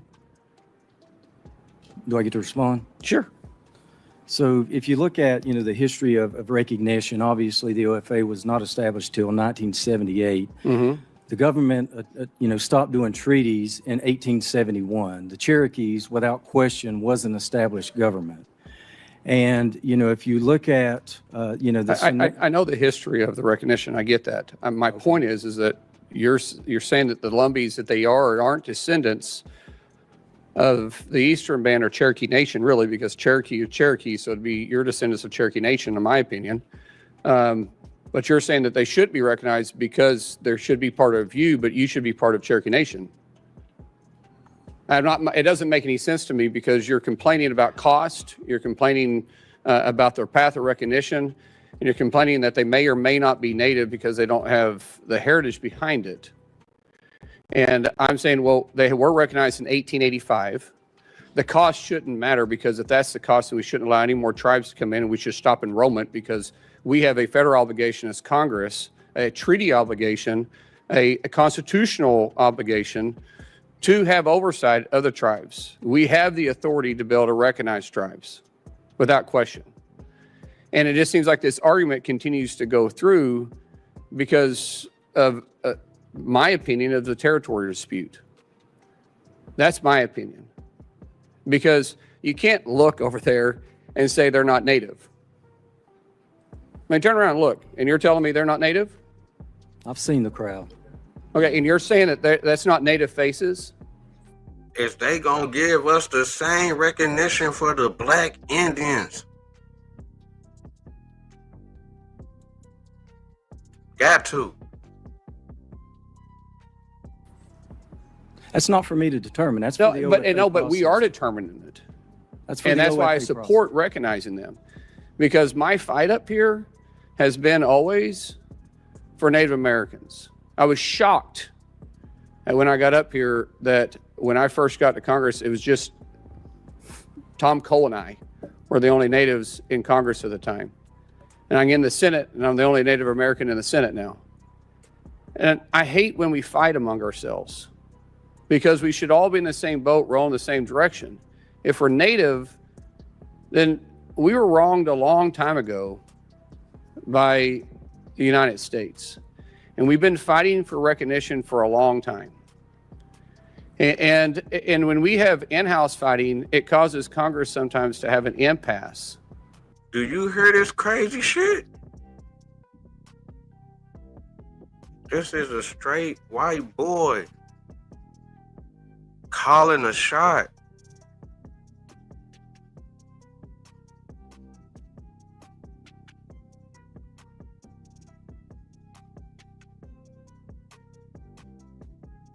This shit crazy. 2025 going live. And I think you know that. This happens all the time. A lot of times it has to do with gaming. And all we're saying is, yeah, that's why they left the nigga. That's why they was keeping niggas up out the motherfucking Black Seminoles, because of the money. The nigga came on the documentary and said, nigga, when them niggas started getting the money for the casino, and that's why I be tripping also, because these niggas get broke off something crazy, and they wouldn't be getting that if it wasn't for us putting it down in the Seminole Wars. They'll be Creek's little brothers.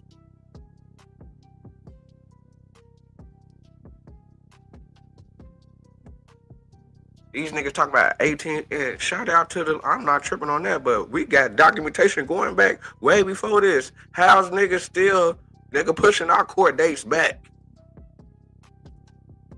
How's niggas still hating on niggas like us? I ain't getting that shit. I guess we ain't pressing the line hard enough or something. is the Lumbees have a right to be recognized just like you have the right to be recognized.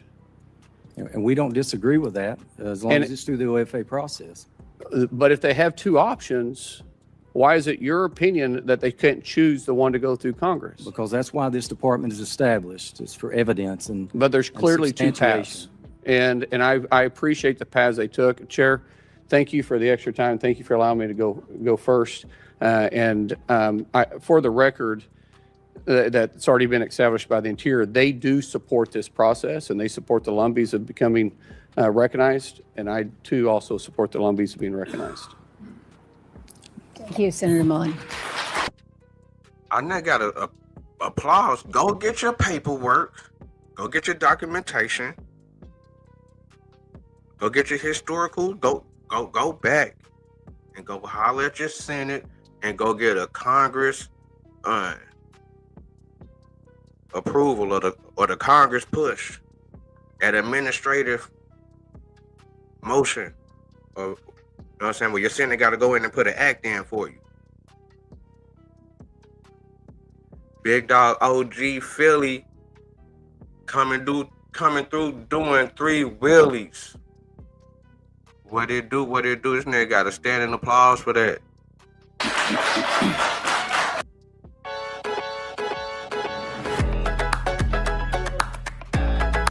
This nigga told the nigga, how you gonna question the Lumbees if they Cherokees and y'all niggas acting like y'all ain't Cherokees, nigga? Cause y'all talking about some East Cherokee band shit, nigga. Y'all really supposed to be Cherokee Nation, right? I say, damn, nigga, this nigga crazy as hell, nigga. Really important to assume good faith. I'm saying, man, I don't know. Man, the Seminoles, the Seminoles, all these motherfucking chiefs and shit, these niggas been holding a cold line down here against us for a long time. Niggas ain't just started fighting these people for these benefits or for the recognition. How the hell a motherfucker living next door to a nigga, these motherfucking kids getting shit for they motherfucking school time, but my kids can't get to school time shit either? And you got the homegirls and the sisters and the aunties crying, nigga? Hell no, nigga. And niggas coming through motherfucking raiding the spot, nigga? Hell no, nigga. All this fuck ass shit going on, nigga.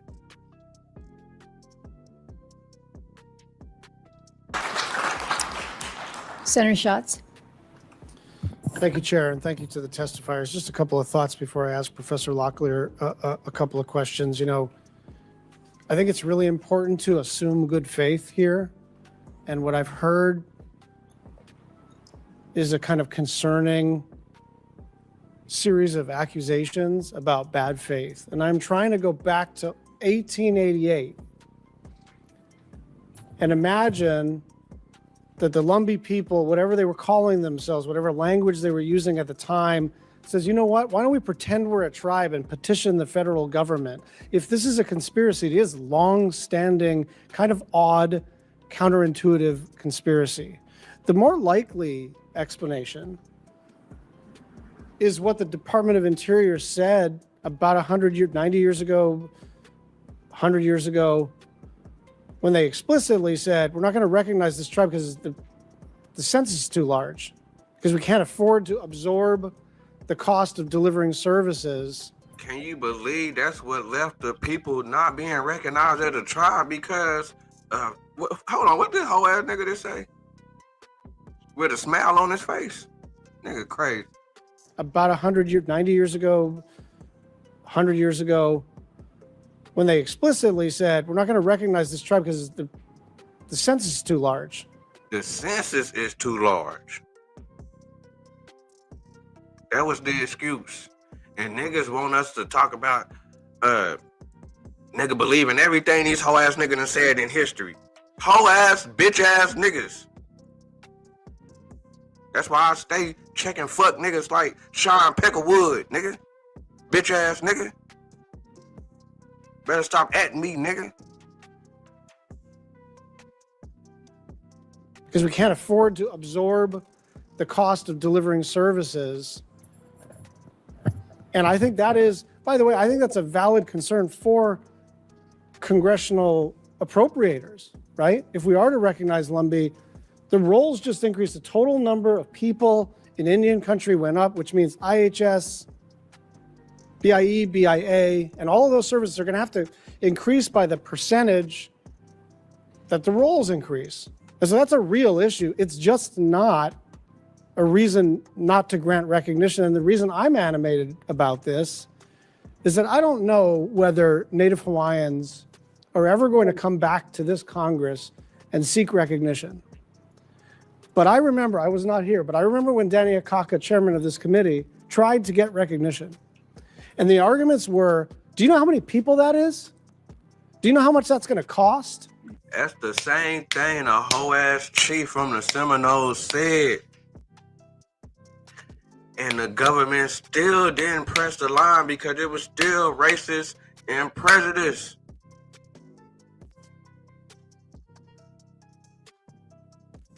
But we still coming back, nigga. We ain't went nowhere, nigga. We still here, nigga. The bloodline still here tripping, nigga. Nigga, that's on a fact, nigga. And then, well, they're not Indians. And so I don't take it as personally as Senator Mullen, but I do take it personally. And I'll just say one other thing. You can go through the administrative process or you cannot. I'm saying, nigga, my peoples was found in America. FOUND, nigga. I don't know what these other niggas talking about.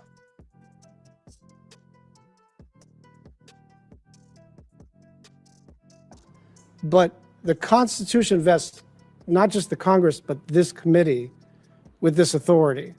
So it may be that you think we should have gone, or these folks should have gone through the administrative process, fair enough. But that is not a meaningful obstacle to consideration of Lumbee recognition. So, Professor Locklear, I just want to give you an opportunity to, again, respectfully, rebut some of the claims made by the opponents of this legislation. Three things. Lumbee has used different names for themselves, that they have no language, and that they do not descend from a historic tribe. Could you address those three assertions? With pleasure, Senator, and thank you for the question. First of all, with regard to the name and why it came about, the Lumbee children in 1884 were not able to go to school. Our children could not read or write. We were not allowed to attend either white or African American schools. In 1885, our leaders sought recognition from the state of North Carolina for the purpose of establishing schools for our children.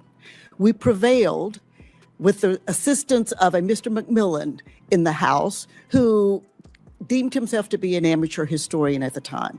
Mr. McMillan chose the name Croatan for our people, but in his legislation, he did important things.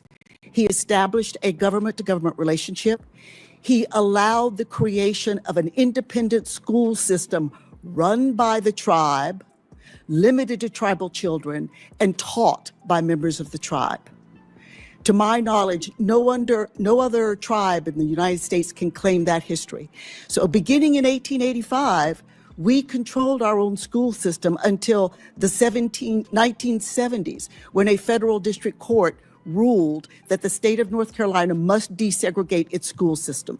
We thought we were exempt from that because, after all, we are an Indian tribe. But the judge told our parents, you must bus your children because this is a racial classification because you are not federally recognized. Okay, and to the language? Yes. There is no requirement in either Supreme Court or other federal court authority or the acknowledgement regulations that our opponents so warmly embrace that require the presence of a language. Yeah, I mean, a lot of these things, it seems to me, are historical facts, and they happened because of United States federal government policy. We lost language because of federal policy. People lost a land base because United States federal government policy. And then it is not surprising that the Department of Interior repeatedly rejected the claims of the Lumbee people, because the Department of Interior, I mean, the idea that we should accept the precedent of the Department of Interior from generations back, when I think there is unanimous bipartisan agreement that the whole purpose of this committee is to reverse all of those policies, termination and assimilation. And to use that as a proof point against recognition, I find to be not compelling. Now, there are criteria that we're to use to determine whether or not to recognize Lumbee. But the idea that, well, DOI didn't do it in 1930, or they don't have their own language, well, there are, and frankly, we work a fair amount on language revitalization, and there are a lot of tribes that have very few native speakers left or none. They opening up the door. They opening up the door for these next 4 years. Do a deep dive on your family. Get your documents and go get recognized if you can, so you can get federally funded for the next generation of your kids. All this free money they giving out around this motherfucker. All these niggas doing is smoking it up. That's on the fact. And so none of this is disqualifying because, frankly, many, many Native people across the country have experienced that. I did not expect to get so exercised, but I appreciate your testimony. If I may I offer with one the chair's final, permission. Go ahead. Go ahead. Thank you. One final fact on the language point that I think is important. Vine Deloria, when he testified in 1988, made note of the fact that he had not only personal knowledge of the Lumbee tribe, but also family knowledge of the Lumbee tribe, because his aunt, Deloria, had gone down to the community, who was a noted linguist, for the purpose of studying the remnants that remained of tribal languages. And she made note in 1940 that those remnants existed, and her purpose was to establish a dictionary. She did not complete that work because she was not able to get funding. They were not interested in our community to do so.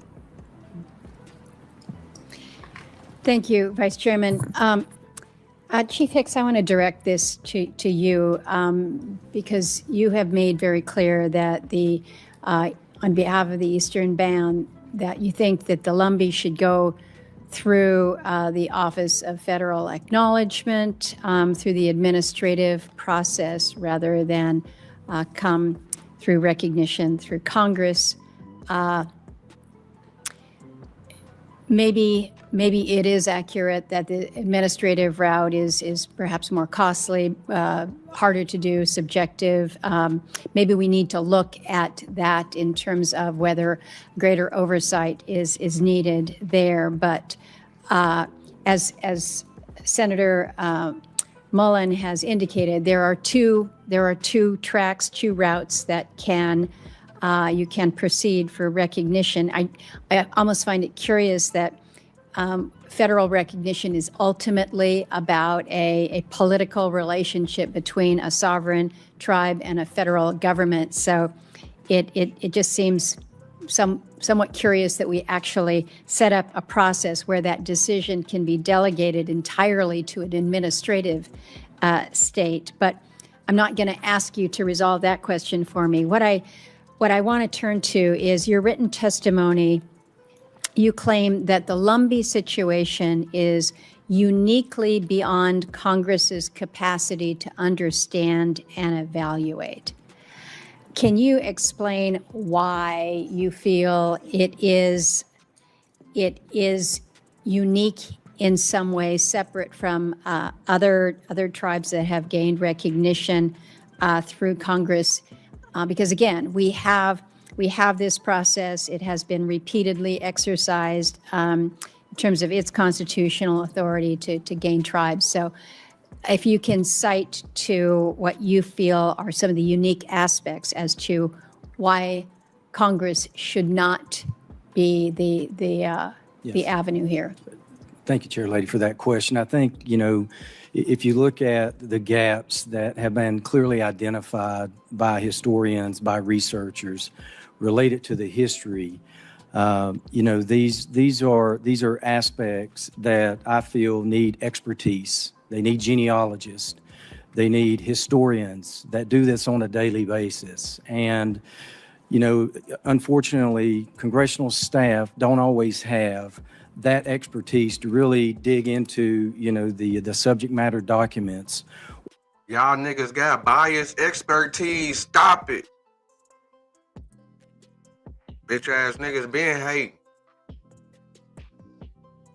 Or the church records, or, it's on a daily basis. And, unfortunately, congressional staff don't always have that expertise to really dig into, the subject matter documents, or the church records, or, court records, things of that nature, to really relate back to what is necessary, as we feel, to prove what you're saying is substantiation. And so, again, I think as you look at, that setup and that structure, OFA is better suited to make these determinations. How do you respond then to Ms. Locklear's statement that she made early on, that given the number of congressional hearings here in the Senate, in the House, that this issue of federal recognition that Lumbee is seeking has not established quite a voluminous congressional record with which to be able to turn to? I truly believe that, if the Lumbee group would go through the OFA process, they would get the answer that they're looking for, wherever that answer falls. And, as you think about, this issue is well over a century old, and it continues to come back to the same conclusion. There's too many gaps in the genealogies. There's too many gaps in the history. There's no treaty relationships. Lumbee does not have a sister tribe in Oklahoma. There's Fuck that nigga. We got a sister tribe out east, nigga, the Yamasi, nigga. You niggas been hating on us, nigga, out here. Lumbees and everybody else going through the same thing. Trying to tell you, man, get your shit. This is the time. These little next 3 years, This nigga Trump let niggas in the door. Fuck all the nigga, fuck all that fuck boy shit, nigga. Fuck the fuck boys, nigga. Fuck all the fuck boys, nigga. I don't give a fuck what the fuck niggas talking about, nigga. Hating ass niggas. This nigga let niggas in the door, nigga. So many things here that need to be evaluated. That's the importance of why it needs to go through the OFA process. So, Ms. Locklear, let me turn to you. You have testified that congressional recognition is needed to correct what you have termed an injustice. Beyond that, you've got some practical differences between recognition through Congress and recognition from the federal acknowledgement process. You've got the ability to take land into trust, particularly in the post-Carcieri world here. Can you speak to some of these practical differences between the legislative and administrative recognition, and whether you think those are drivers for this legislation? Absolutely, they are.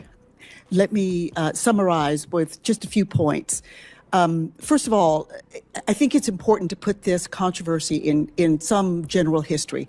As the Special Indian Agent reported in 1915 in the O.M. McPherson report, there is a history of 300 years of hostility between the Cherokees to the west and the ancestors of the Lumbee people, including the Cheraw, the Hatteras, and related Siouan-speaking people.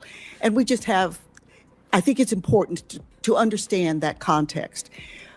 As to the other issues, so as a practical matter, because of that, only Congress can resolve it forever. We have been at this for more than 100 years now, and I guarantee you that were the tribe to go through the acknowledgement process and succeed, as I am confident we would, there would be a lawsuit filed by the Eastern Band of Cherokee to try to set that administrative agency decision aside. That would not resolve it. There's only one way to finally resolve it, and that's through a conclusive act of Congress that extends full benefits and services. This leather sofa has all the features. A drop-down table with storage, power recliner, touch lighting. Trying to tell you just the time. The presidents,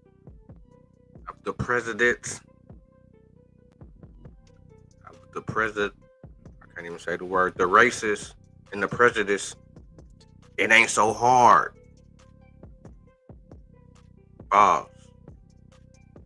Eligibility of newly recognized way to finally resolve it, and that's through a conclusive act of Congress that extends full benefits and services.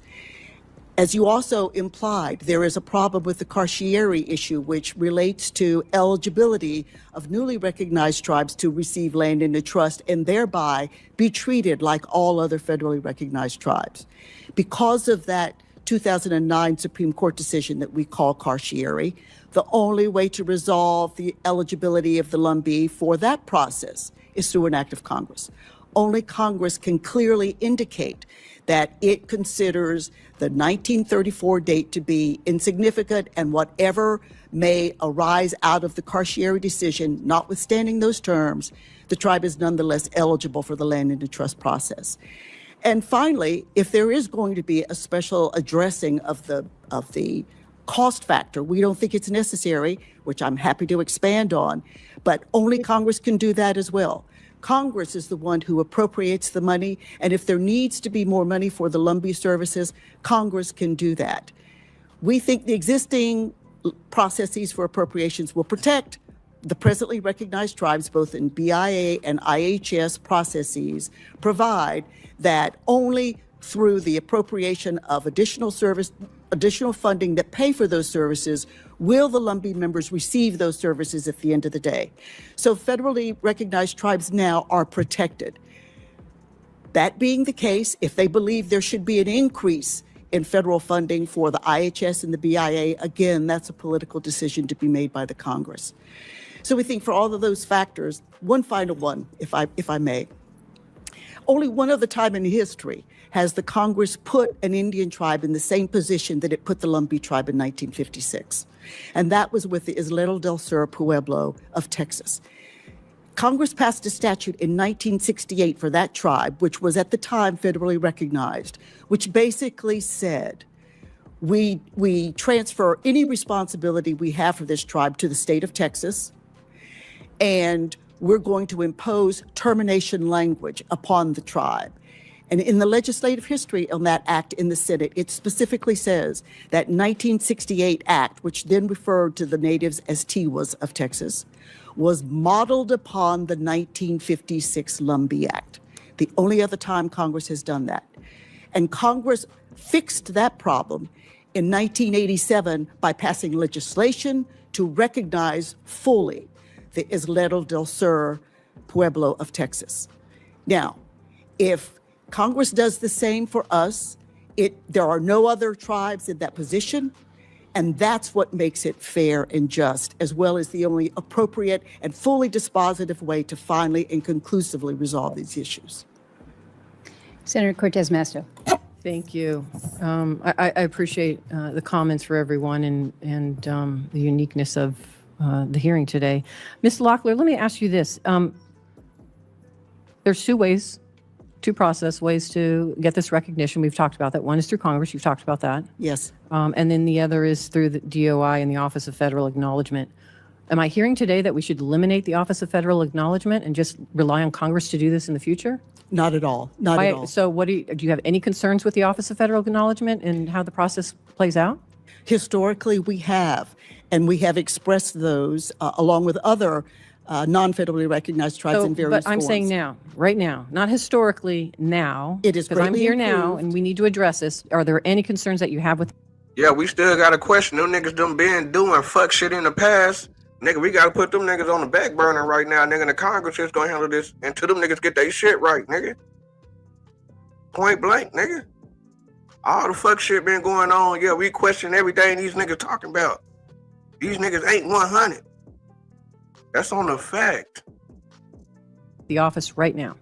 It has greatly improved as a result of the changed regulations in 2015. Okay, so can I just say, Chairman Lowry, what's to stop you? It sounds like you have the support of the administration, you have the support of DOI. What's to stop you from going through that process now and getting what you're seeking, but go through an evidence-based? Because they been doing fuck shit. That's why we don't want to fuck with these niggas. These niggas been doing, nigga, push this shit through Congress. Fuck all that other shit you talking about. Nigga, you in the way too, nigga. This process to address some of the concerns that we've heard from the other tribes. Yes, ma'am. Although there has been changes to the BIA process, we still do not know if it's going to take 20 to 30 years, just like it already does. And I don't want my people waiting. Take 20 and 30 years, put it, man, throw that shit in the goddamn trash. What the hell you talking about? What's wrong with the process? Why y'all don't, nigga, the fuck you talking about, you dumb bitch?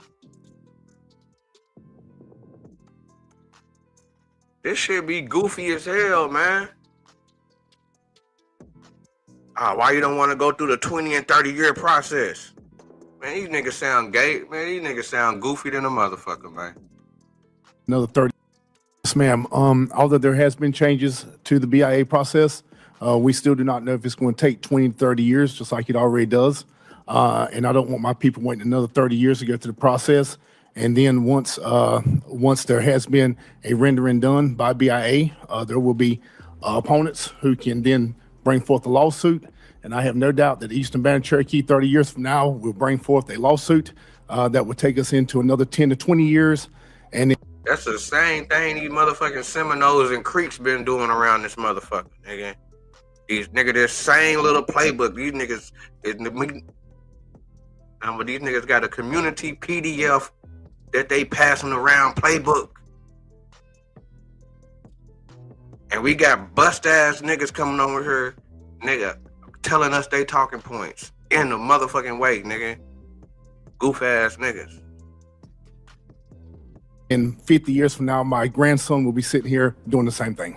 So the concern is that there would be a lawsuit to any decision that was made. Absolutely. And the concern is how many decades is it going to take? Hell yeah, we got lawsuits, nigga. Been so much fuck shit going on, nigga. We need them reparations. Niggas that enslaved the folks and everything.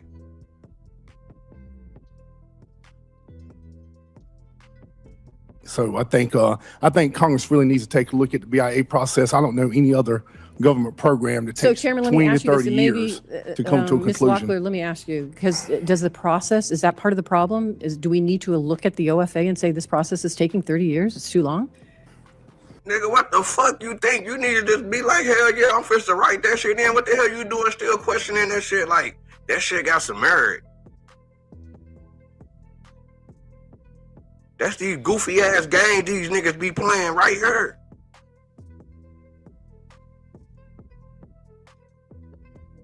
But these niggas done softened up. These niggas ain't as crazy and hard like these niggas was racist in the past. Them niggas wouldn't let. These niggas gonna let up. These niggas soft as hell. Frankly, do we need to address this in Congress? That may be the case, Senator. Is that true? At this point, we don't have enough experience with how the new regulations will be administered to give a full answer to that question. So there's new regulations now that the tribe has not gone through, so you don't know how long it would take. Is that right? That's correct. Okay. So let me ask you both, Chief Hicks and Chief Barnes, you talked about this. Let me just say, I understand the two ways to do this. One's through Congress, but you got to get the votes of the members of Congress. No guarantee you're going to get that. But there's also an evidence-based approach. I'm not in a position to look out in the audience, unlike some of my colleagues, to say who is a member and who isn't. Just like I'm not in a position, and I don't think I should be looking out in my community saying just because you have brown skin, you're undocumented. Yeah. So there has to be an evidence-based approach. And that's why it wasn't created in Congress. But if it's not working, And you know, that's some old fuck ass shit, nigga. That it takes some goddamn illegal immigrants for some real niggas over here to really get their shit off, nigga. That's some old fuck ass shit. Hey, but nigga, the time is now. Go get your documentation. Go get your history with your folks. And press your line. I would want to know. Because that's not fair. But we need to hear that conversation. And so let me ask both Chief Barnes as well as Chief Hicks. Talk to me about this evidence-based approach and why it is so important that the administration have a process like this. If I may, Senator, and thank you for that question, I'll give an example of one that did take a considerably shorter time, was Little Shell Tribe, where Little Shell was denied at OFA, and then they went through a congressional process. Indian country decried that and said, no, you got this one wrong. The Chippewas came together and says, no, we've got this one, you got this one wrong. This one is a tribal nation. And historically, because of a technicality on Little Shell is a tribal nation. So that is one of those instances where the OFA process, even though it's flawed, and I don't know of any federal institution that's perfect at this time. Niggas even agreed that the process is fraud, but they pushed their little homie set through though. You know what I'm saying? What they call it, the what? No, the OFA this one wrong. The Chippewa and historic says, no, we've got this one, you got this one wrong. This one is a tribal nation. And historically, because of a technicality on Little Shell is a tribal nation. So on Little Shell, the tribal nation, it was a technical problems with them. That's why they didn't pass. But the clans came through and the tribes came through and said, no, that's wrong. Y'all need to push Little Shell through.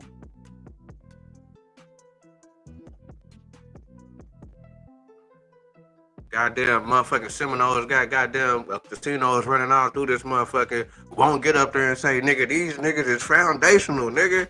These niggas come and say, nah, nigga, don't fuck with these niggas. Bitch ass niggas, man.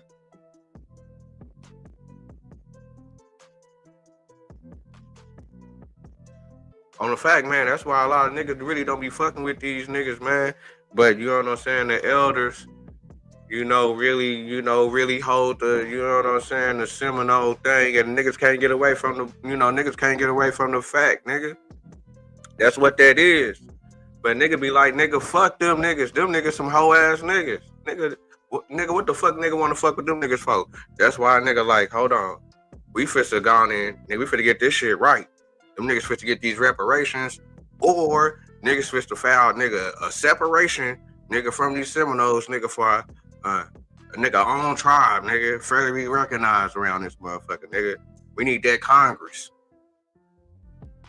That is one of those instances where the OFA process, even though it's flawed, and I don't know of any federal institution that's perfect at this time, even though the OFA is not perfect, it still yielded some results on behalf of Little Shell, which ultimately did tribal nations come together and say on their behalf, look at the evidence, and this technicality should not keep Little Shell from being a tribe. All we ask is they follow the same path as Little Shell, go through the OFA process. Okay. Chief Hicks, anything else to add to the just, process? I do feel, as I responded earlier, is that, the OFA is, it's without question uniquely equipped to critically evaluate, all the related criteria. And there's several criteria that come into play, based on the claims. And, having skilled, highly skilled and professional, experienced folks to be able to do that, I think is critical. But I do want to just respond to the other question around the OFA process. We have openly supported the expedited approach, for this group to go through this process in more than one scenario. And we still feel that there is an opportunity to not extend this 20 or 30 years, that it's something well short of that, to do this evaluation properly and to get the answer that is being sought in a timely manner. And again, publicly, we support that, and we think that it is a good decision point. So you would support, if they were to go through that process, you would work with them to say this needs to be expedited by the administration. We want something in a timely fashion. Without question. Hell nah, that bitch ass nigga gonna file a lawsuit, nigga, and try to push it back, nigga. And let me stop there. I know my time is up. Madam Chairwoman, thank you.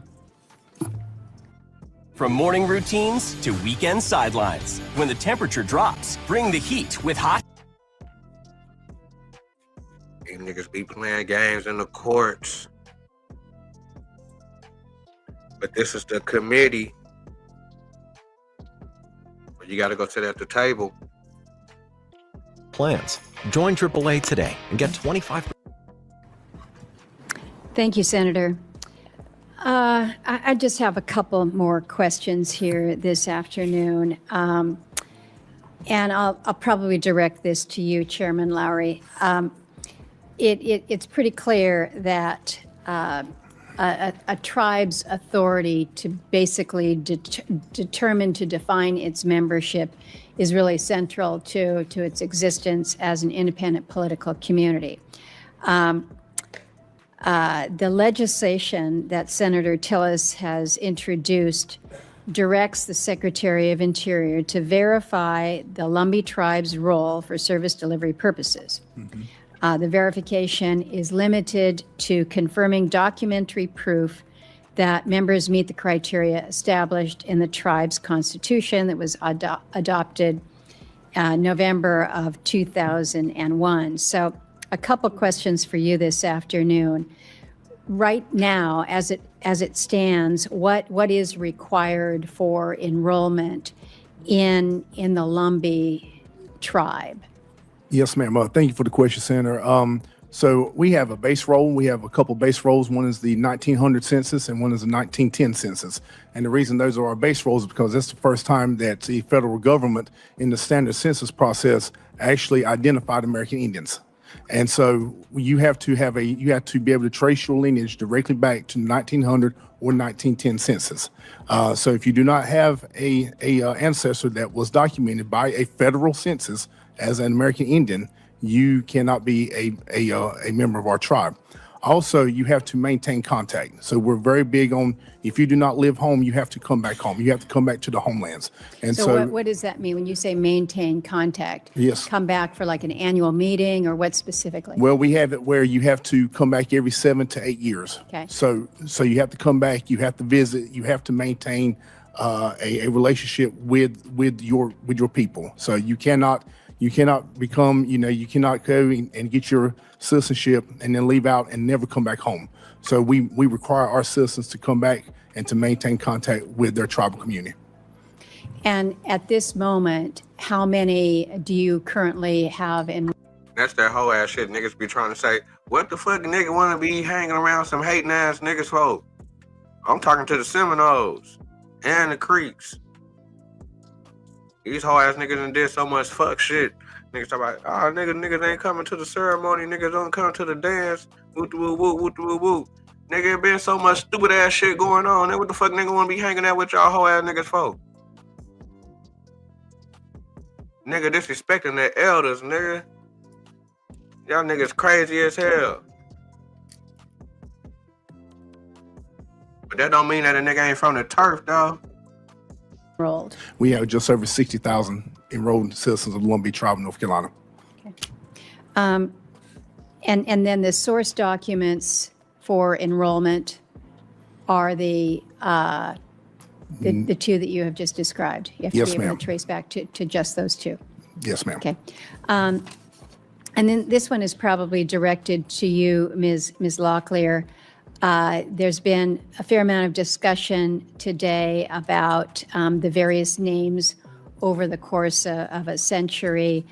And it wasn't until later that the Lumbee officially adopted their name. Because the point has been kind of disputed by witnesses today and made a little bit of an issue, can you state for the committee record today which historical tribe or tribes the Lumbee tribe descends from? I can, and I can do so based on the record that's been developed by this committee. There are two principal sources for that. The O.M. McPherson report from 1915, which identifies the ancestry of the tribe as the coastal North Carolina tribes, Siouan-speaking, related tribes, including the Sherall, the Hatteras, and others. In addition, you had the testimony of John Swanton, a preeminent anthropologist in the field, in 1934, who testified that in his view, the tribe descended principally from the Sherall and related Siouan-speaking tribes. That's been the consistent theory. As a result of that theory, the Lumbee people became dissatisfied with the name that the state of North Carolina had imposed upon them in the various state laws that recognized the tribe, first Croatan, then Indians of Robeson County, and then Cherokees of Robeson County. Say what you say, hold on. Apologist in the field in 1934, who testified that in his view, the tribe descended principally from the Sherall and related Siouan-speaking tribes. That's been the consistent theory. As a result of that theory, the Lumbee people became dissatisfied with the name that the state of North Carolina had imposed upon them in the various state laws that recognized the tribe, first Croatan, then Indians of Robeson County, and then Cherokees of Robeson County. And as a result of that pressure from the Lumbee tribe, in 1952, the state of North Carolina conducted a referendum among our members and said, which name do you choose to go by? And we overwhelmingly, almost unanimously, chose the name Lumbee, which, as I indicated earlier, we had used informally since at least the 1920s. That's important too, though, because it shows a link between the current Lumbee tribe and the Sherall community. The Lumbee tribe resides around Lumber River. Lumber River was named that in 1809 by the state of North Carolina. Previously, it was known as Drowning Creek. And the first recorded map of the area in 1724 by John Herbert identifies the Sherall residing around Drowning Creek. We have been there ever since. It's the same community regardless of the name. And let me say in one final point that, again, the administrative The same community regardless of the name. found in America. I don't give a fuck about that African shit, nigga. Miss me with all that shit, nigga. And then on top of that, a nigga definitely ain't repping no shit that these niggas done, motherfucking nigga done fucked over a nigga folks. That shit is out the door, nigga. Nigga, that's on the fact. Miss me with all that shit, nigga. Process that our opponents so embrace specifically provides that if there is an entity, a collective entity that has existed for at least 50 years, which is plainly the case at Lumbee since 1885 and the school records and the federal census records that show it, that entity can be recognized, and I'm quoting here, notwithstanding any absence of or changes in name. It's not the name, it's the Indian people that you're recognizing. What are you doing in a meeting that could have been an email? Losing Indian people, the definition, inhabitants found by the Europeans in the New World.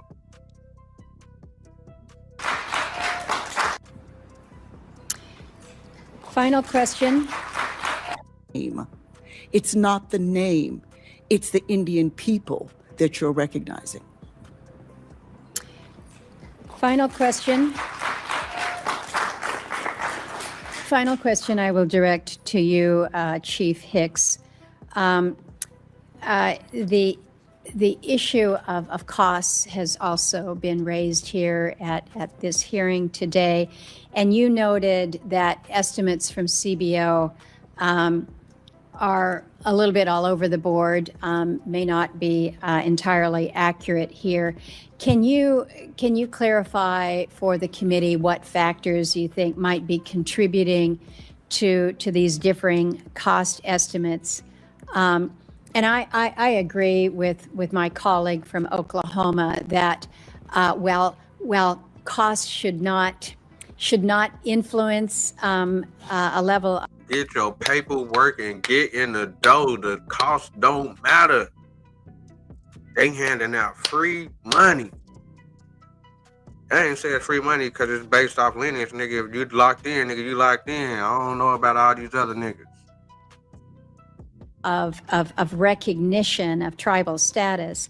It is something that I'm dual-hatted. I'm not only chairman of the authorizing committee, I'm also chairman of the appropriating committee, and so I can't help but want to try to understand some of the financial implications of this. So can you, if you're able, try to clarify a little bit about why we've got such a broad range of estimates that are out there? Well, I think as was brought up by both senators, around that question, we've had a third party take a look at the prior CBO score. And one of the things that was flawed in that score was typically CBO does a 5-year financial score.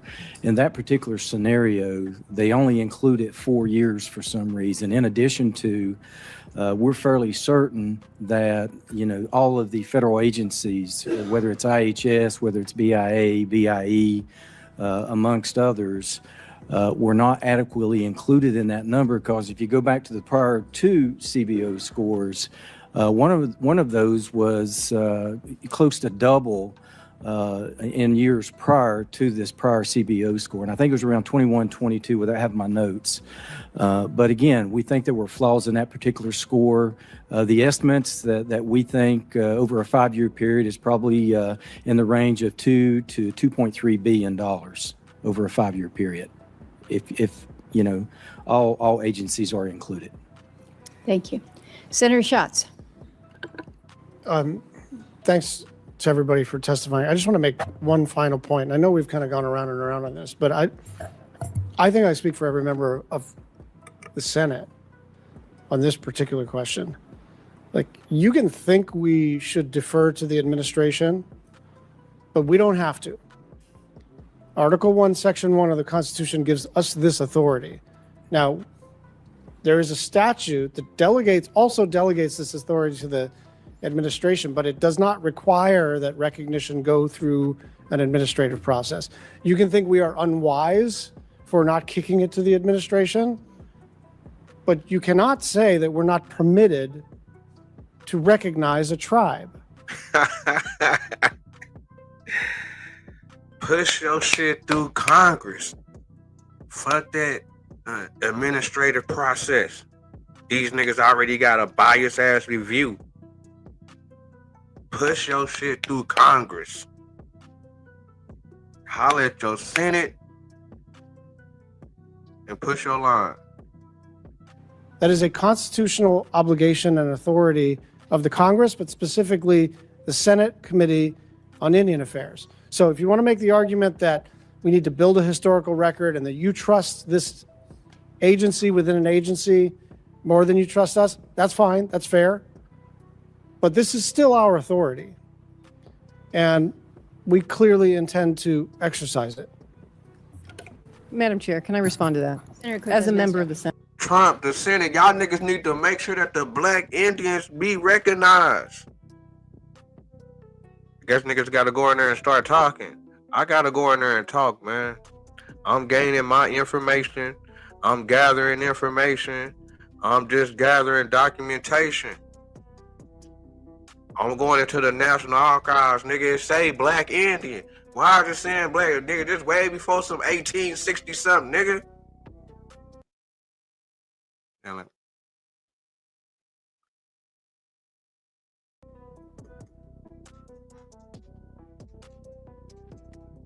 Look at your paperwork. These niggas been treating us like second-class citizens in our own land, in our own territory, our own property, and getting away with it for too long.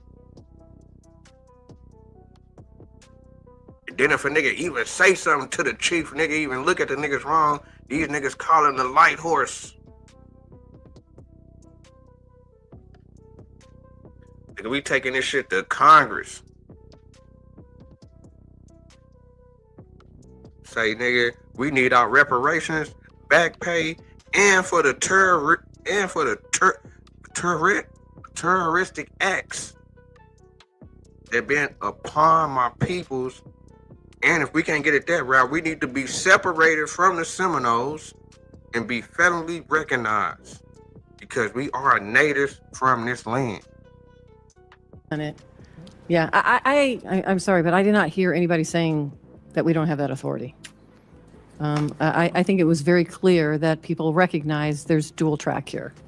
And the question... And they telling the Indians that think them niggas is running shit, nigga, fuck all nigga, fuck your process, nigga.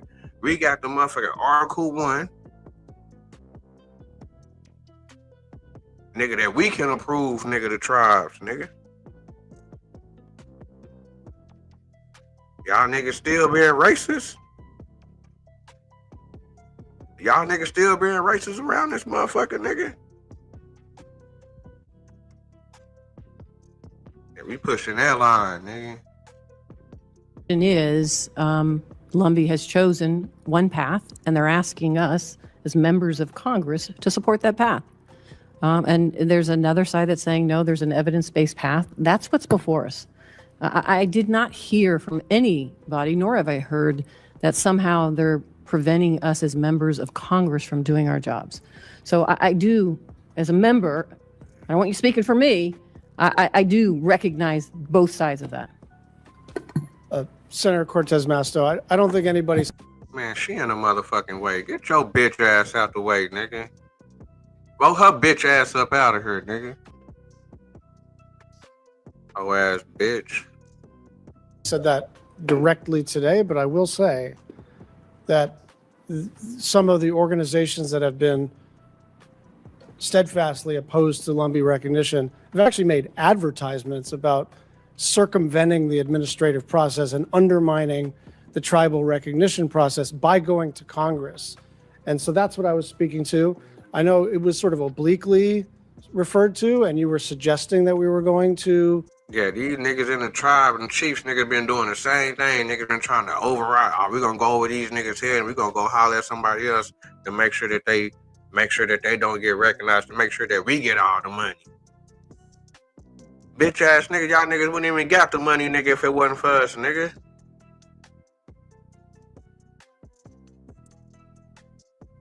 That's on the fact. That it would be better if we go through the administrative process. My own view is that this is a congressional authority, that the DOI has screwed this up for generation after generation, and that it's time for us to make a choice.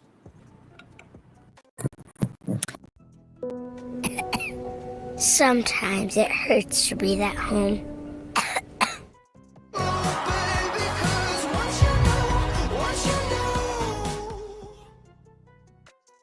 Well, I want to thank the members of the committee. I want to thank those who have come to testify today. I appreciate you helping us continue to build out this record. Members may submit additional questions for the record if they choose. The hearing record will be kept open for 2 more weeks. I also want to thank those who have attended. We're a pretty small committee on most days, and we don't have to go into a big committee room like this, but I think those who have joined today are evidence of the interest in this as an issue, and I think your presence is important to us as well. Know that this committee takes very seriously, as the Vice Chairman has said, our role and our responsibility when it comes to federal recognition of our tribes and ensuring that the sovereignty that they have is recognized by us in Congress, by the administration, and the responsibilities that we have. I want to thank everyone for the testimony that you have presented in a way that I think has been respectful, which is very important to this, the debate, the dialogue, the discussion, because I know that it can be contentious, and I know that oftentimes issues like these pit neighbor to neighbor, community against community, and that is hard, and particularly when you have been living with it for decades, if not over a century. So I respect the way that you have come to be before the Senate Committee on Indian Affairs today and your contributions. With that, the committee stands adjourned. Hold on, what was it called? The Senate Indian Affairs Committee got billions of dollars on deck, federal funds. If you can be federally recognized as a tribe, go sit down at the table with your senator in your argument, in your paperwork, and do your thing.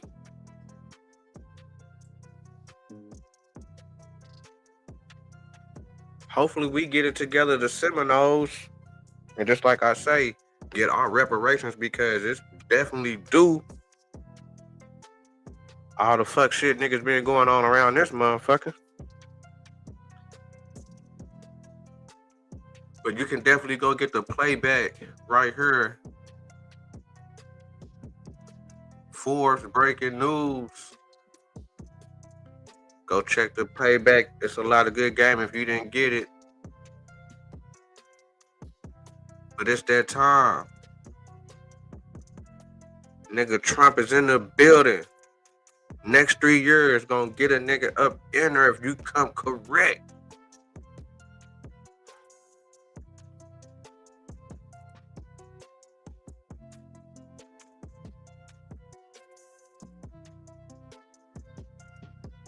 I didn't see no black like the dark like the Ethiopian up in that motherfucker. Where's the dark like the Ethiopians?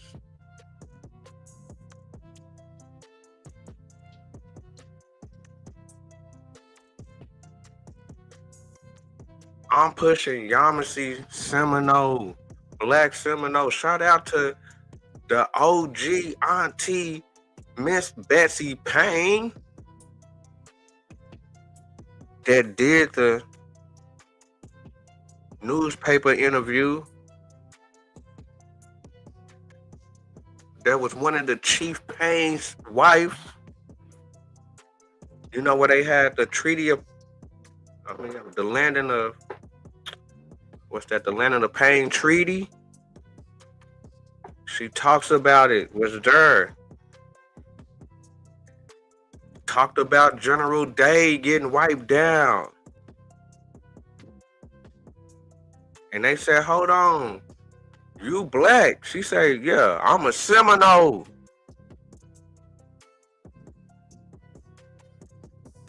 I don't know what all these other niggas talking about, man. That's my folks. And there been a lot of fuck shit going on. But shout out to the elders that been in the fight for years.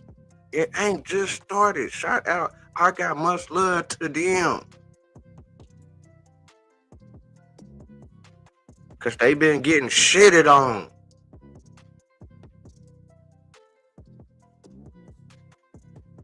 But it's a new day. And we coming through with more information and a new argument.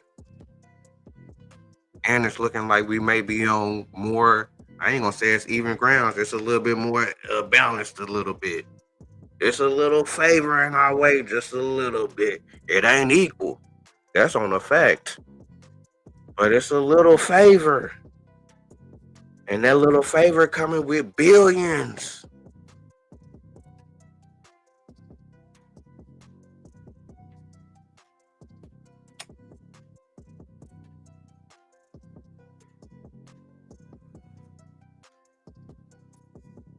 And it's coming with billions. But did you know that Africa is a place where the... Yeah. Another classic bill from your host, Vino the Most. Make sure that you're pulled up and rolled up. You know, I'm so glad that you showed up to comment, like, subscribe, tell a friend, and do it again. If I say to you, Columbus discovered America in 1492, if I was your teacher, you said, no, Columbus didn't discover America in 1492. There were Indians here. I tell you, you flunked the course. Strictly ghetto, nigga.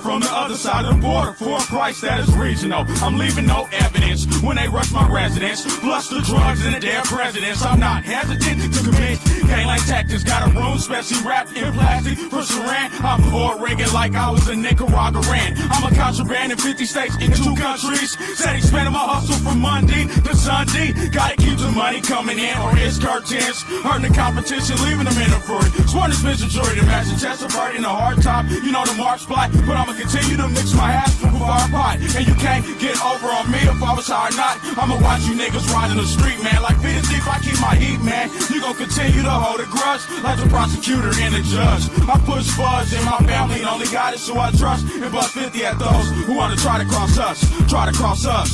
I'll be running slash from here to Japan. No money, no Capri, they purchase from the black Mexican.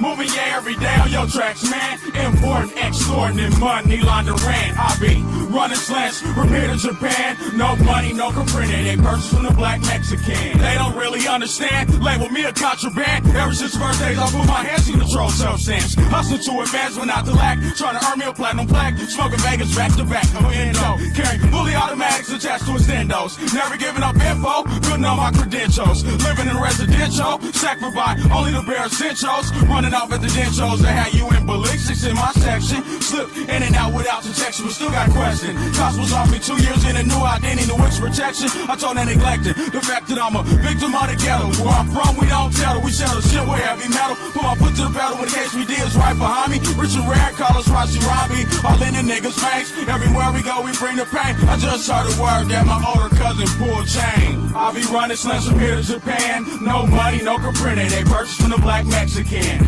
Moving you every day on your tracks, man. Importing, extorting, and money laundering. I'll be running slams from here to Japan. No money, no comprende. They purchase from the black Mexican. Moving you every day on your tracks, man. Importing, extorting, and money laundering. I'll be running slams from here to Japan. No money, no comprende. They purchase from the black Mexican. Moving you every day on your tracks, man. Importing, extorting, and money laundering.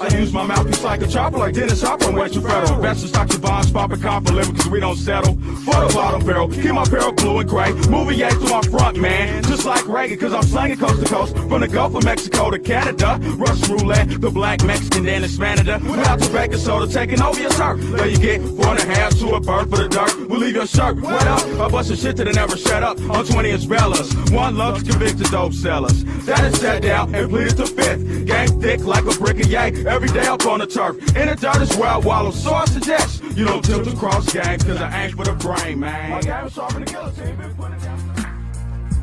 The black Mexican, cashing checks again. For the 0001. Rich the Factor, Little Todd, Don Juan on the tracks. And me, the black Mexican.